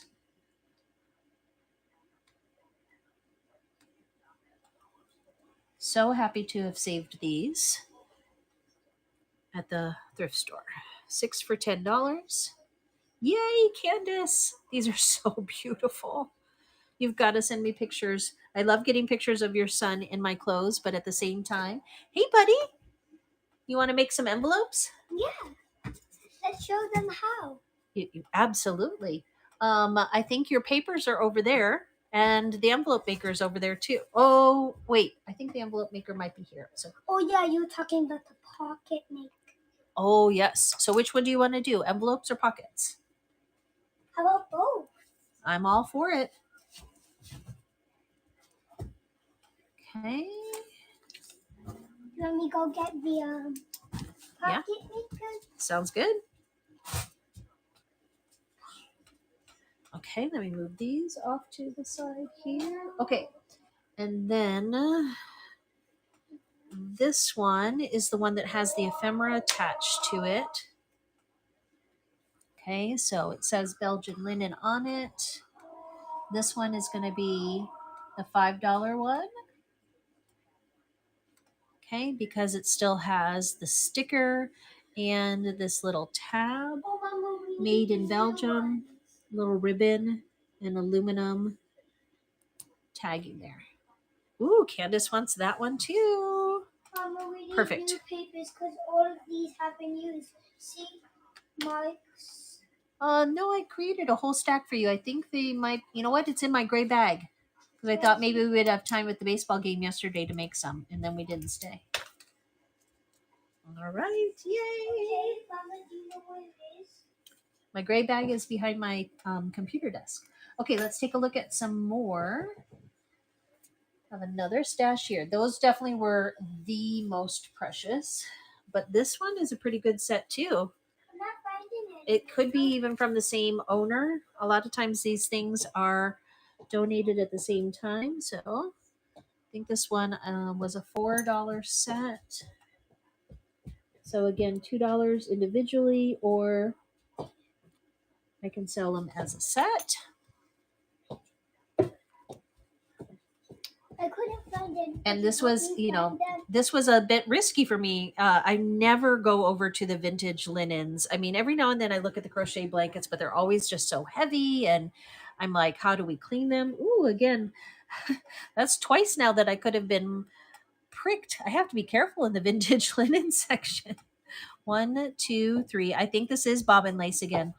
4, 5, 6, 7. It looks like I'm going to count one more time because it looks like there's one that might be falling out. Maybe there's 8. And you know what, guys? I think these match. Let's look. I think that these match the other set. Find them. How about, can you come? Let's see. No, I can't right now. These are slightly different. So I don't know my table linens well enough to know like dinner napkin versus cocktail napkin. So let's see what size these are. These are This is the one that Candace got. These are smaller, looks like. The ones that I already sold are smaller with the lace edging all the way around. This second set, I am going to say is also Belgian linen, but it has the squared edge, okay, instead of the more decorative edge. And they probably came from the same home, the same owner. So likely also new old stock with just a little bit of browning from vintage. So let's see if there's 8 now that I've got them squared up. 1, 2, 3, 4, 5, 6, 7, 8. Yes, almost positive that this is the second set. If somebody wants to educate me on those 2 different ones, if you layer napkins back in the day, I don't know. But let's go ahead and see if anybody wants to get this whole set. Or if I have 2 or 3 people that say just one, then I will run them individually.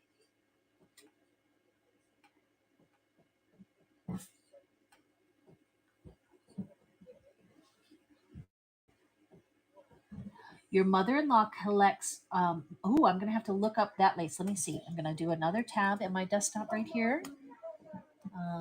So, ooh, Portuguese lace. Yes, I definitely want to learn about that.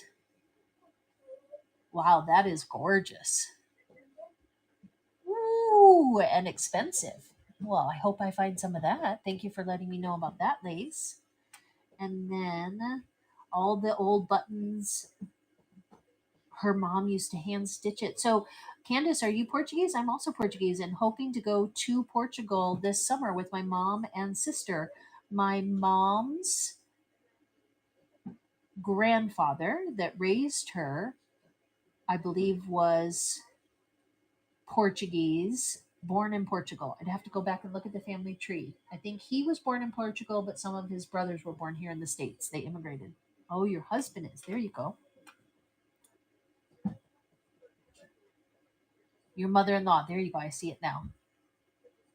That's why your son has that beautiful dark hair too. A little bit dark. He's got a little bit of that Portuguese in him. I love it. Okay, so what did we decide? Let me go ahead and run one of these for $2 in case somebody just wants one. I hate to break up the set, but at the same time, I know that this is a junk journal show. It's not a linens show. So if somebody just wants one for junk journaling, that was the idea. But I think this is that same bobbin lace from Belgium. It matches the other set. They are just slightly different with a simpler edging. So let's run the rest of them. The set of 8 for $8, one money.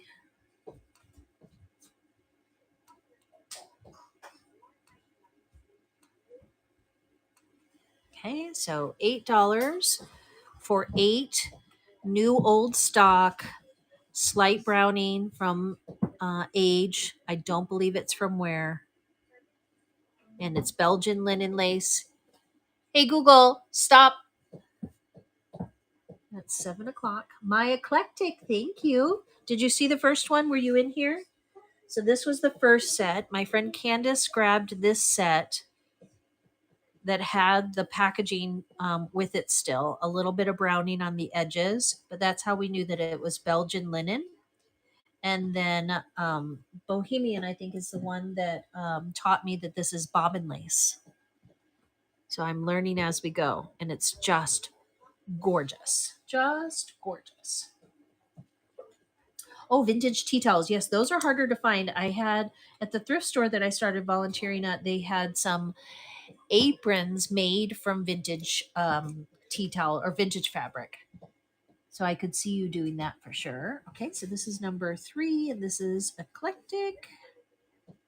Okay, did anybody want me to show the doilies again? I have the circle ones that I don't know if you saw these, Candace, or a couple of you came in after. Here is one of the sets that I had. And then I have more placemats we can go back to. So I don't remember what I ran them for before, but let's do 2 for $3. And I'll run this again. 2 doilies. They have a little plastic hanger sewn into them. Maybe a loose edge thread here or there, but otherwise no major rip, stains, tears, or holes. So starting that one now, and then checking to see if I have any more placemats. Or it looks like I have a runner. How about we just make some envelopes because I can't find the any of the papers. Did you look in my gray bag? I don't think you looked in my gray I bag. did. Okay. What is this? So that is the cover of a box that I've been using to press my papers. Lucas, look at this. Isn't this beautiful? Yeah. So I think this was part of like a jewelry box, probably. I don't know. I feel like I pulled this out of the bins. Like it lost its bottom, but I've been using it to press my papers when I glue them and I want some pressure on them instead of just putting them under a dictionary. Okay, this one is number 7, going home to Candace. Which gray bag? The big one or The big one, the big gray bag. That's where the envelope maker is. Josie, can you help him look in my gray bag for, or Cecilia, for square papers and the punch? Okay, so this one also stapled. So sorry, guys. But that one, it looks like was just stapled. So this is another, what looks to be new old stock, or it could just be newer stock. I don't know if this one is vintage or not based on the sticker here. It definitely looks vintage, but I can't say. So lace dresser runner, 70 by 13. And it looks to almost have a chenille-like texture. So the bag had some staples in it so that nobody would steal it out of the bag, I guess, at the thrift store. Or maybe that's how they packaged it on the way from China. Either way, it doesn't make much sense to me. Staples are the one thing that I hate about thrifting. I do not like trying to get staples off of clothing, or in this case. Oh, can I help you? No, buddy, this one. Okay. It's not in there, Mama. No? Okay. Then I misplaced it. I'm sorry. I might have left it down in the car. Ooh, these look cool. So this one has a little bit of a yellow hue to it. And like I said, it's almost, or reminds me a little bit more of a chenille. It's shaggy. And it does have a tear tag here. It has the RN number as well. Do you guys know how to look up RN numbers? I know how to do it for, let's see, could just be Walmart. I have no idea. That's why we look it up. So this number right here, if you're thrifting fabrics, if it has an RN number, you can type in RN lookup and it will take you to the textile RN basic search. Right now my computer is kind of timing out. Let's see if I switch Wi-Fi, if it'll work. Okay. Can we show them some junk journal? I did show them my junk journal. I can flip through it again if anybody in the chat says that they're interested. Okay. So while I'm looking it up, how do we check if they want to? I have to look at the chat.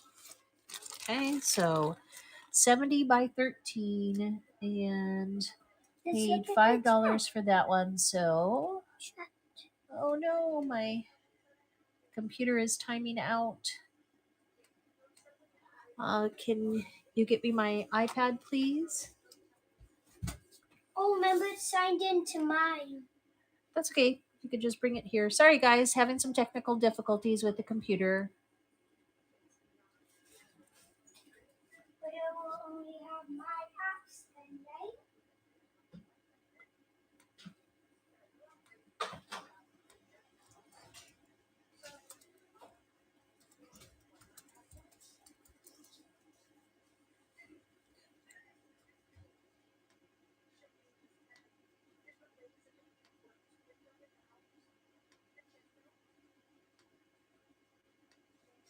All right, looks like I'm going to have to close my browser. Here's your MacBook. Your book. And a way to do it. Swipe up. Thank you. Oh, you are handy and helpful. All right, you want to help me get to... What not? Oh, what There not? it is.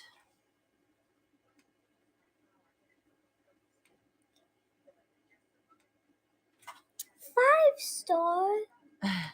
Can you click not now? So sorry, guys. I'm Cancel. losing the rhythm of the show because Chrome timed out on me. Why is it timing out? That's I so don't know. mean. I don't know.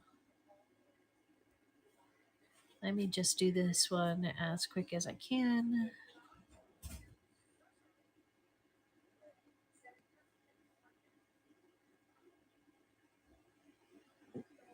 All right.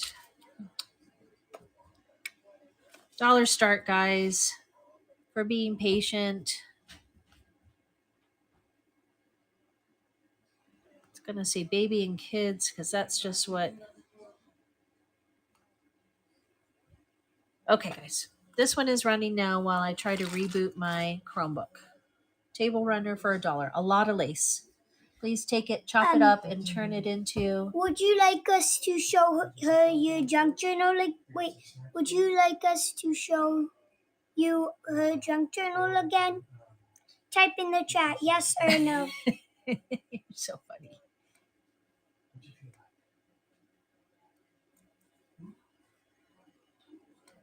One yes so far. Oh, Candace. Oh, yeah. yeses. Candace didn't see it yet. Yay, Queen. Thank you. Two Thank you for bidding yeses. that up, guys. I'll go check.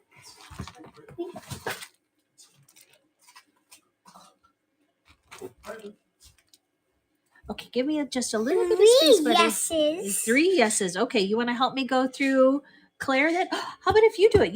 Have you heard me do it once or twice now? How many times have you heard me go through Claire? We're gonna shift gears just while I get my computer going, and you get to here. Wait, no, right here, right here. Okay, so what is this? Tell everybody what this is. This is my mom's junk journal.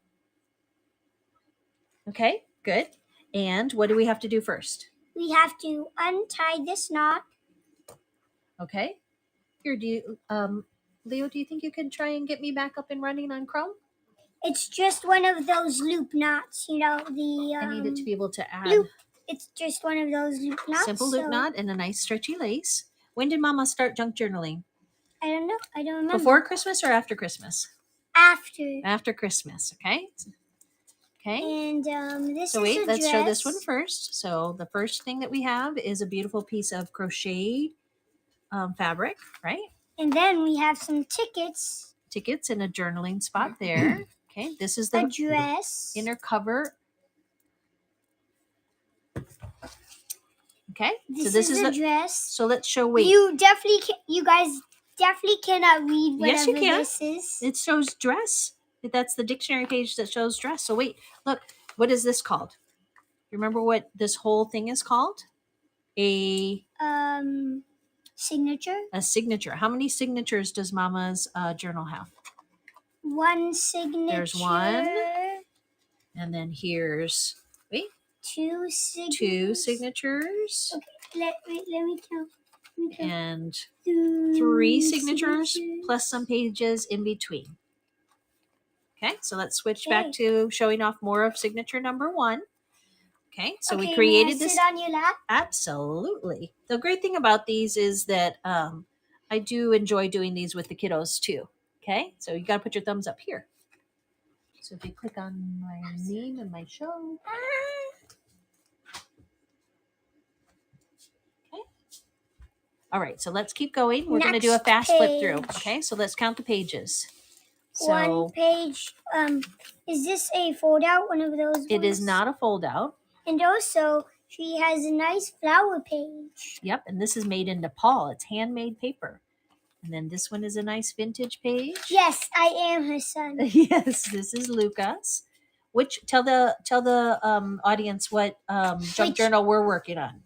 We need to work on it more. Mama's. No. This one. Oh no, the fairy journal. Yeah, we're gonna do a forest fairy one together, right? Yeah, yes. And this came from my old junk journal, which was falling apart. Yep. And then there's That's why how I don't use that's it how I anymore. was using vintage lace. I do still have a couple of these. I cut that one in half. Look at the bookmark that we made. Okay. Wait, we made this? Well, Catherine and I made it. Okay. So that's a little Let's bookmark. see the back. Yeah. A, B. And then that one has dress or drawing. Drawing is on the back of that one. Okay. Put it in the little spot there. Fashion. All about fashion. Do you remember what you wanted to be when you were in preschool? No. A fashion designer. Yeah. Okay, some tuck spots here, some cards. We got to be a little bit gentle with it. Turtle. Yep, I chose the letter T. And then this one is a little map. Wait, let's see the third one. It's just a T. Yep, okay. We're going to do fast flips. And a map. And a map, okay, and we put them down into the little tuck we spot. have a little bit of lace right here, and the same flower page. The same flower paper. Page yep, from 2. before. Yep. Carrying it over. So lots of black, yellow, and gold. Tucked a little tiny paper in. The first signature is over. Has an elastic cord keeping it in there. And then, do you remember where Claire is going? So there's one of her postcards from her travels. But look, she's saving Claire? up. No, this is one of her designs. I put it on one of my painted papers. All of these are pages for journaling or drawing or painting. This one has a little button on top of a dictionary tab that is so. Here's a little blank business card. She can design her own business card. Okay, it's single. It's nice and thick cardstock, and then some mesh. Obviously, kids love all these textures. This wasn't made. This one is not kid durable. This one was made more for a mom or a grandmom or a fashion student, or just keep it for myself to continue to play and experiment with different textures and pages. That was a nice fussy cut. She looks like she's almost dancing to a beat or jaunting. Okay. Here, feel it. Exactly. It's beautiful linen, right? Okay, and then this is the second half of the first signature. Flip. She said you're unbelievable to put that together in a week. So yes, I am 7. Queen 2, I stayed up late last night, but it actually was less than a week. Lucas was home with a tummy ache on Thursday. He was fine. He just watched TV all day. And did some Roblox. So I did it all day Thursday, a little bit Friday, all day Saturday, and into the night, and a little bit on camera today. So yeah, that it can come together quick. I've been collecting all this stuff, and I finally had this Junk Journal Jamboree to do it. But this is my funny money for Claire traveling to Spain. So there's a little playing card, not playing card, but game card. Can you talk now? Yeah, absolutely. And same page. Yep, that's the second half of the same page from up front here. So all of the signature pages continue. There's the front page, and then there's the back of the page. This is repurposed. So the one thing that we all the way through. It did. So look, this is the whole signature, and I used elastic so that I can continue to add to them. So it's elastic bound as a signature, and then it's double bound into the cover. There's the other little hint of crochet, and look, we can tuck it underneath the elastic, and that'll kind of keep it there. That's the great thing about all of these little bits of elastic. This was do you remember this was the handle on a bag? Yeah. Repurpose that. And look, it's like a little vintage bag if you keep it right there. It could be, yep. It's a sewing pattern that I tucked through there. And you coffee dyed it, right?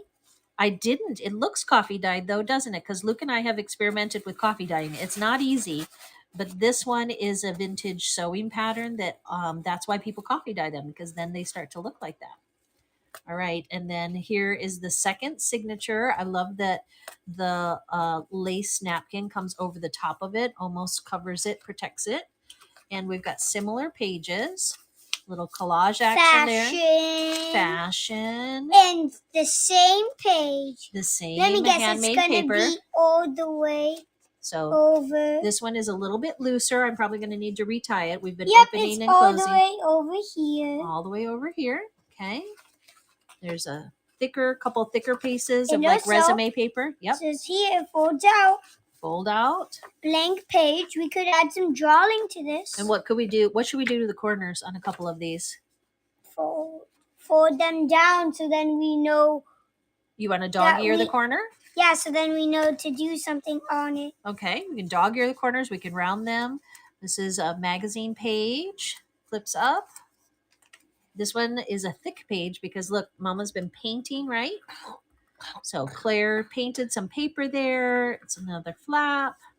And then this one. Wait, who's Claire? That's this is the name of the journal, the name of the person that inspired the journal. So again, there's the elastic that I used. Wow. I love that there's some pencil writing on these piano exercises. All right, let's quickly flip through the second half of the signature. More. The lace she The was lace talking continues. about. Here's a nice ephemera piece that's a full page. European School of Design. Blank. Let's dog ear it. You want to dog ear that one? Okay. There's no rules that say that you can't.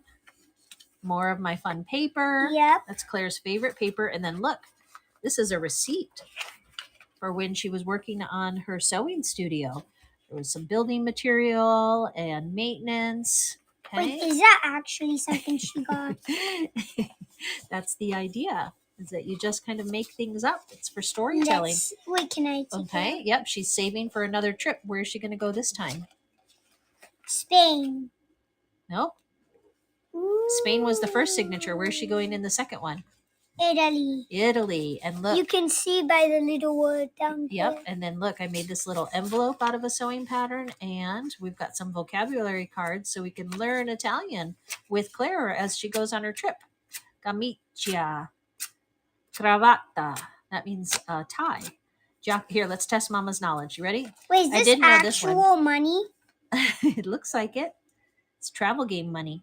Indumenti. I don't know that one. Must mean things that you can wear. Camicia. Let's see indumenti. Hey, Leo. Do you know Wait, indumenti? Can I see indumenti?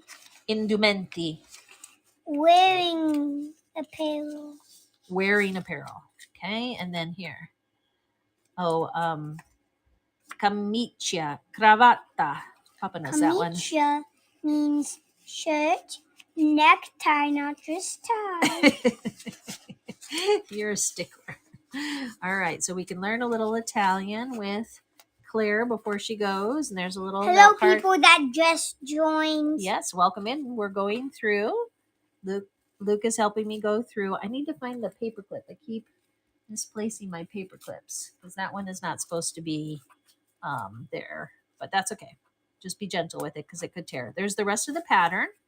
Okay, used a little mesh to reinforce the spine there, and these are floating signatures, but that allows me to pull some of these pages in and out. The European School of Design, I didn't want to cut that paper up. Lucas, you haven't seen this yet. Do you know what paper this is? One of those things where it creates music with the thing where it rolls around. That's right, the piano paper. So those are hard to find and very delicate, but we've got one piece there, and then that's the edging for the third signature, which looks very similar. Anything in this? No. Nope. Because you can't open Make it. perfect on the little piece of ephemera there. Perfect pattern in minutes. And it shows you how. Go ahead and fold it and tuck it. Wait, let's see. Oh, okay. You're right. You're right. Pattern in minutes. Perfect pattern in minutes.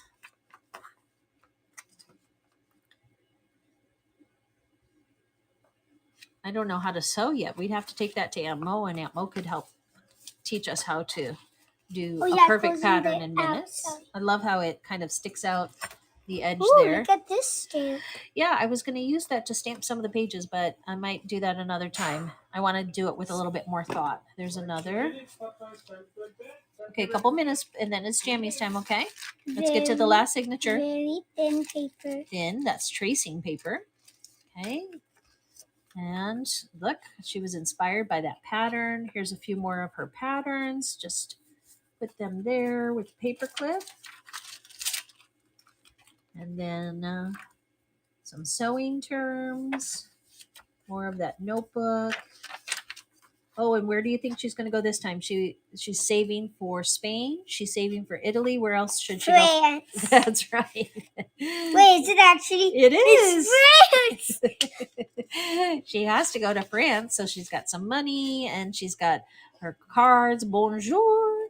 And then this is a little journaling. This is the back of a notebook. I can round the corners. I can ink the edges. I could stamp it. Right now, everything is very plain and basic. How did I actually guess that one? And these are More? repurposed. These were as is. They are tassels that came off of something, and they're just glued on there.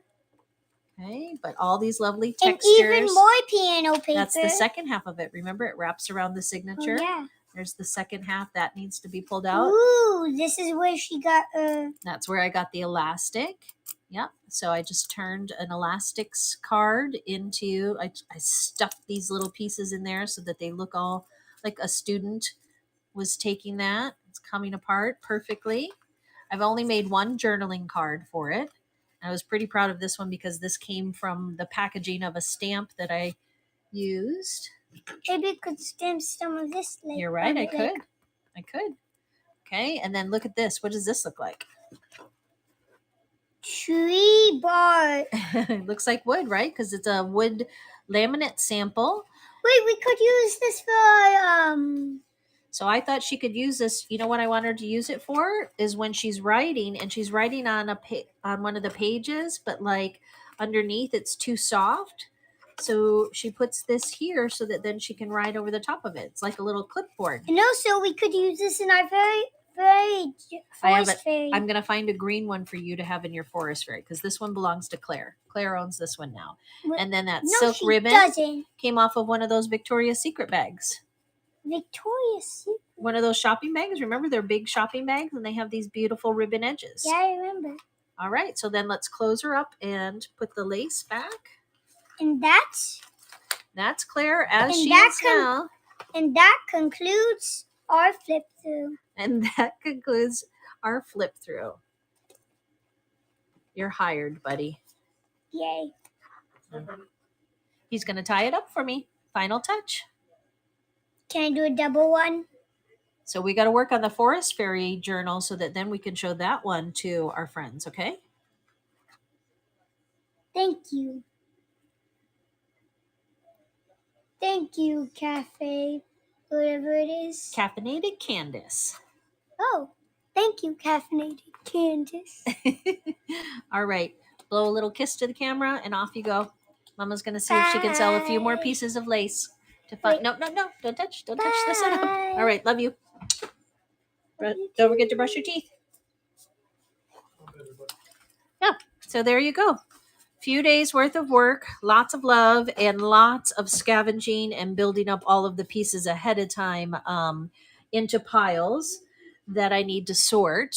So yeah, we're having fun adding more and more to Candace. And then I just kind of created a story and found things like vintage photos and said, oh, well, then this must be Candace's family. There's her mother, there's her father, there's her twin brothers. Those the twins photos are harder to find. So in the other show, I was selling some of them. And because it was part of a raid train, you know, they go so fast. So if anybody is interested in Claire's family photos, there's her mom, there's her dad, there's her twin brothers, and these are great for junk journaling too. They just add to the story. No, I didn't sell it, Queen to be. And the more times I show it, the less I'm wanting to sell it. But I will. Absolutely. So let me find it. Here she is. Okay.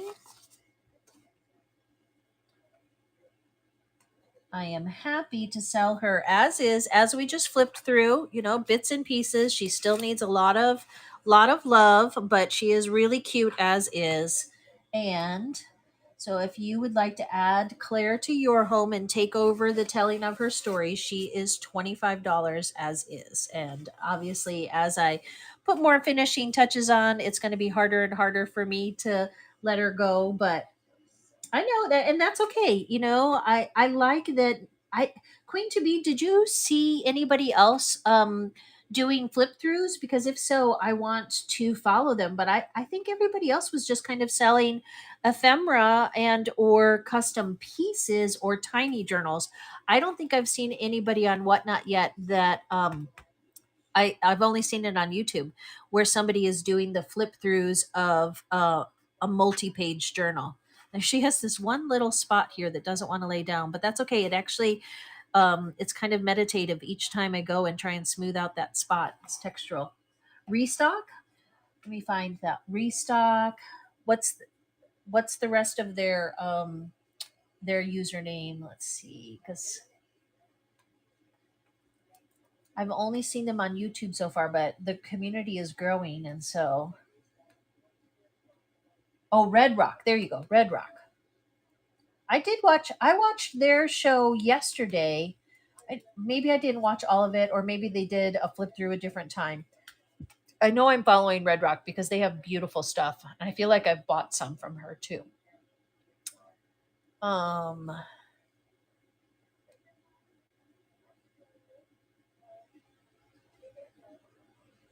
yes, I am following Red Rock Creations.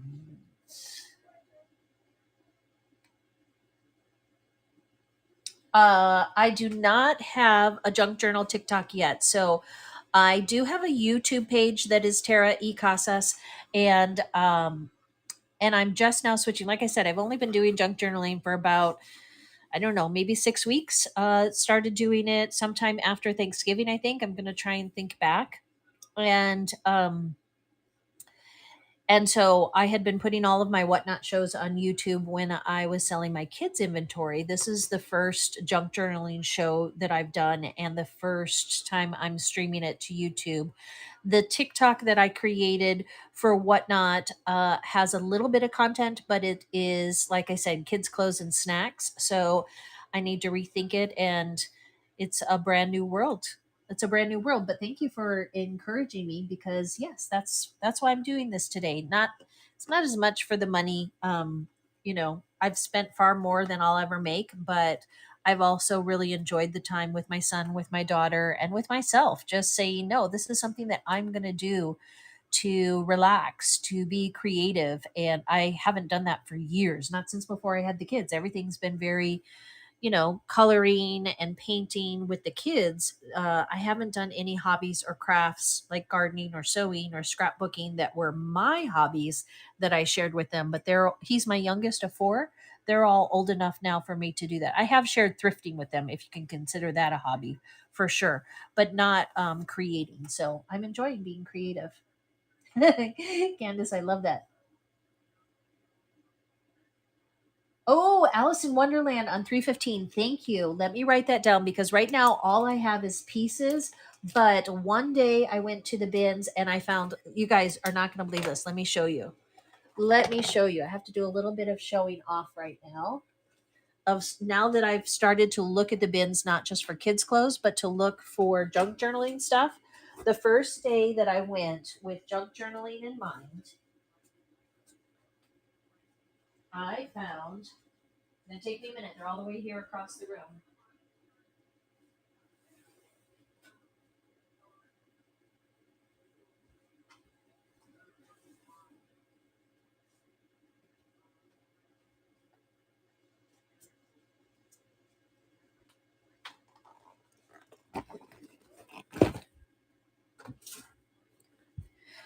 Someone had donated their entire collection of playing cards. Now, I will say that this is a little bit more than one day's worth of thrifting, but I swear on the first day that I went to the bins saying, you know what, I'm going to look for some stuff to junk journal. I think I can do this. I found probably 20, maybe 25 decks of cards, including some vintage decks. So many. And I've been watching how to do the artist trading cards. This one is giant face poker cards. I have so many. Now, most of them I finally organized them the other night. I mean, some of them are like Seinfeld or Skechers, but those are good too.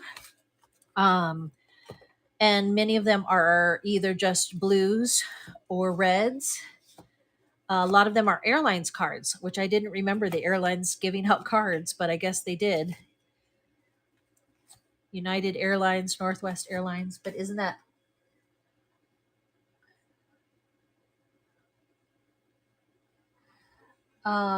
okay, I'll send a note. Thank you, Bohemian. I'll send a note to Red Rock. I may or may not be able to get my Alice in Wonderland stuff together by then. I might just be enjoying watching. Yeah, the trading cards, right? So we haven't started to do artist trading cards yet, but I am fully stocked. I mean, this is incredible. You pay by the pound, so they were not cheap cheap. Like, you know, they were garage sale prices, but I have more than I have room to store playing cards. Oh, see, I can't even lift it to move it out of the way. But then I started picking up patterns, and I started picking up scrapbook papers, not as much, but different pads of papers like ledgers. And so now I just need to clear off the dining room table so that we can eat on it again. And then so I can start spreading out all of the different papers to make paper and ephemera packs. That's what I think I'm going to do. Who am I watching for the cards? Off the top of my head, I don't know. I honestly just have it running in the background all of the time, whether I'm sitting at home crafting or whether I'm driving the kids to and from school. I just have YouTube junk journalers on. I like all the different accents, the ones from Scotland and from um, uh, that are British or Australia, and I just find it kind of meditative, soothing, almost like listening to books on tape. Yeah, it's all I watch right now.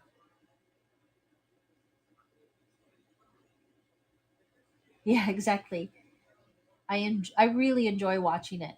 Well, I'm looking at my sales, and you guys, I'm so excited. I managed to sell $74 in this show, which is pretty good for my first junk journaling show. And then I think I sold like 23 in the previous one, so we'll round it up and we'll call it a good $100 for the day, which is $100 that I didn't have when I started the day. Obviously, there's going to be fees and things like that, but it definitely motivates me to keep going because now I know that I can. Friday is my craft day, stay at home and craft. I can start a journal on Friday and then maybe show it on Sunday night as is, and then just kind of keep going throughout the week as. I like the idea of selling unfinished journals and not putting the pressure on myself of having it finished like all of the beautiful ones that are on Etsy and some of the other platforms. I think Whatnot is going to be perfect for that. Selling the bits and pieces, selling the pages in progress, and doing live demonstrations. So I don't have another junk journal show planned yet, but my wheels are turning. And tomorrow on the drive, I'll think about what dates and times work for me and the family. I hope you're already following. If you're not, please do. And let me go ahead and do a quick giveaway for the few of you that have stuck with me this long. So I have these little bits that I didn't get to yet that I think are perfect for the edges or the what you call it. So here, let's do a fun. So this one is a new old stock um, skirt bias, and it's in that nice already kind of vintage color. And then here's a shorter piece of cord, and this is super soft piece of cord, and then a pattern underneath. Look at that. Isn't that a fun late night little giveaway? There's only a few of you in the room, so you've got good odds. Let me add it. Thank you, Leo, for getting my computer back up and going. Kind of broke my rhythm a little bit, but my eyes are getting tired. So I need to call it a night.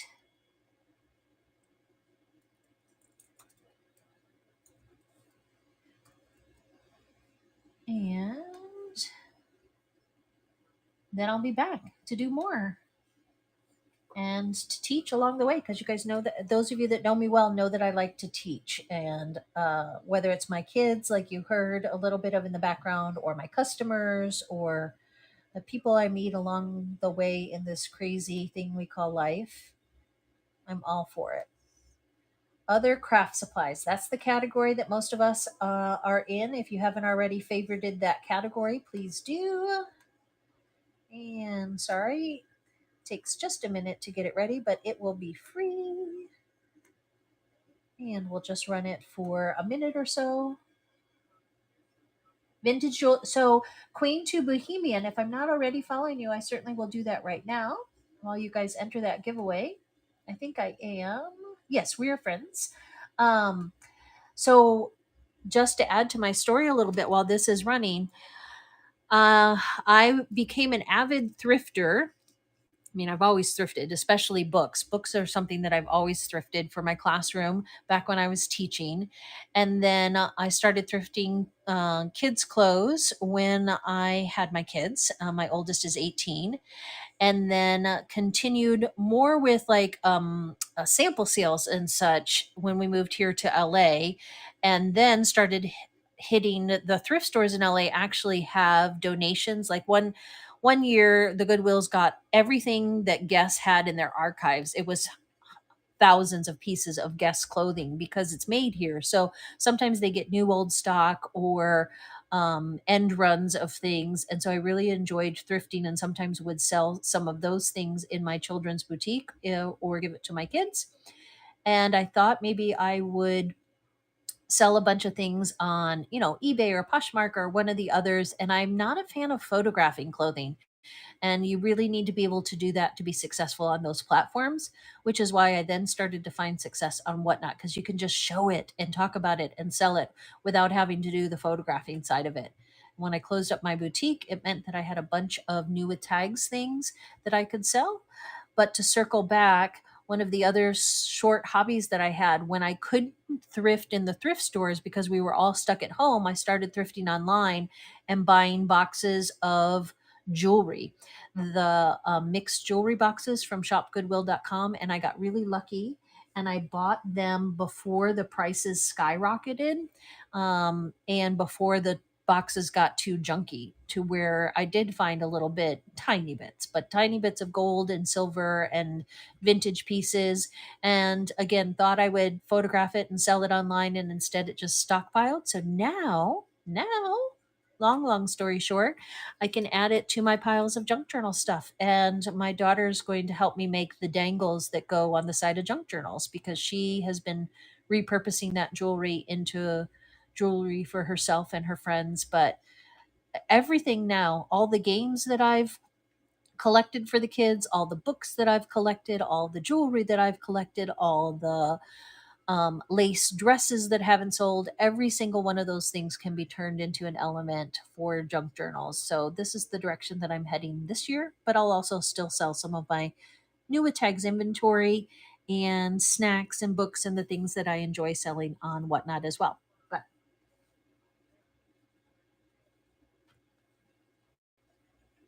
yeah, exactly. I don't like the whole following game on Posh. I never got into Posh. And even here on Whatnot, it's gotten really competitive to sell thrifted clothing. So it's hard to sell in the women's category. Let's go ahead and draw a winner. Dun, dun, dun, dun. And what does it say? A little bit of a delay. Yay, Candace! Awesome. Adding that to your bundle. Candace is one of those friends of mine that has bought a bunch of clothes for her son, and then she bought some snacks once or twice when I did Mexican candy. And now she's joining me because we are like minded. We like vintage and lace. And oh, I'm just so happy that I have reconnected with my community of friends here. And I thank you so much for following me on this journey. This has been a 3.5 hour show. It went by fast, faster than I thought it would, but it's time for me to reconnect with the real world and help to do tuck-ins and goodnight kisses for my little one. Oh, and dinner too. I probably should eat some dinner. Love you guys. Have a great night, and I'll see you again online soon.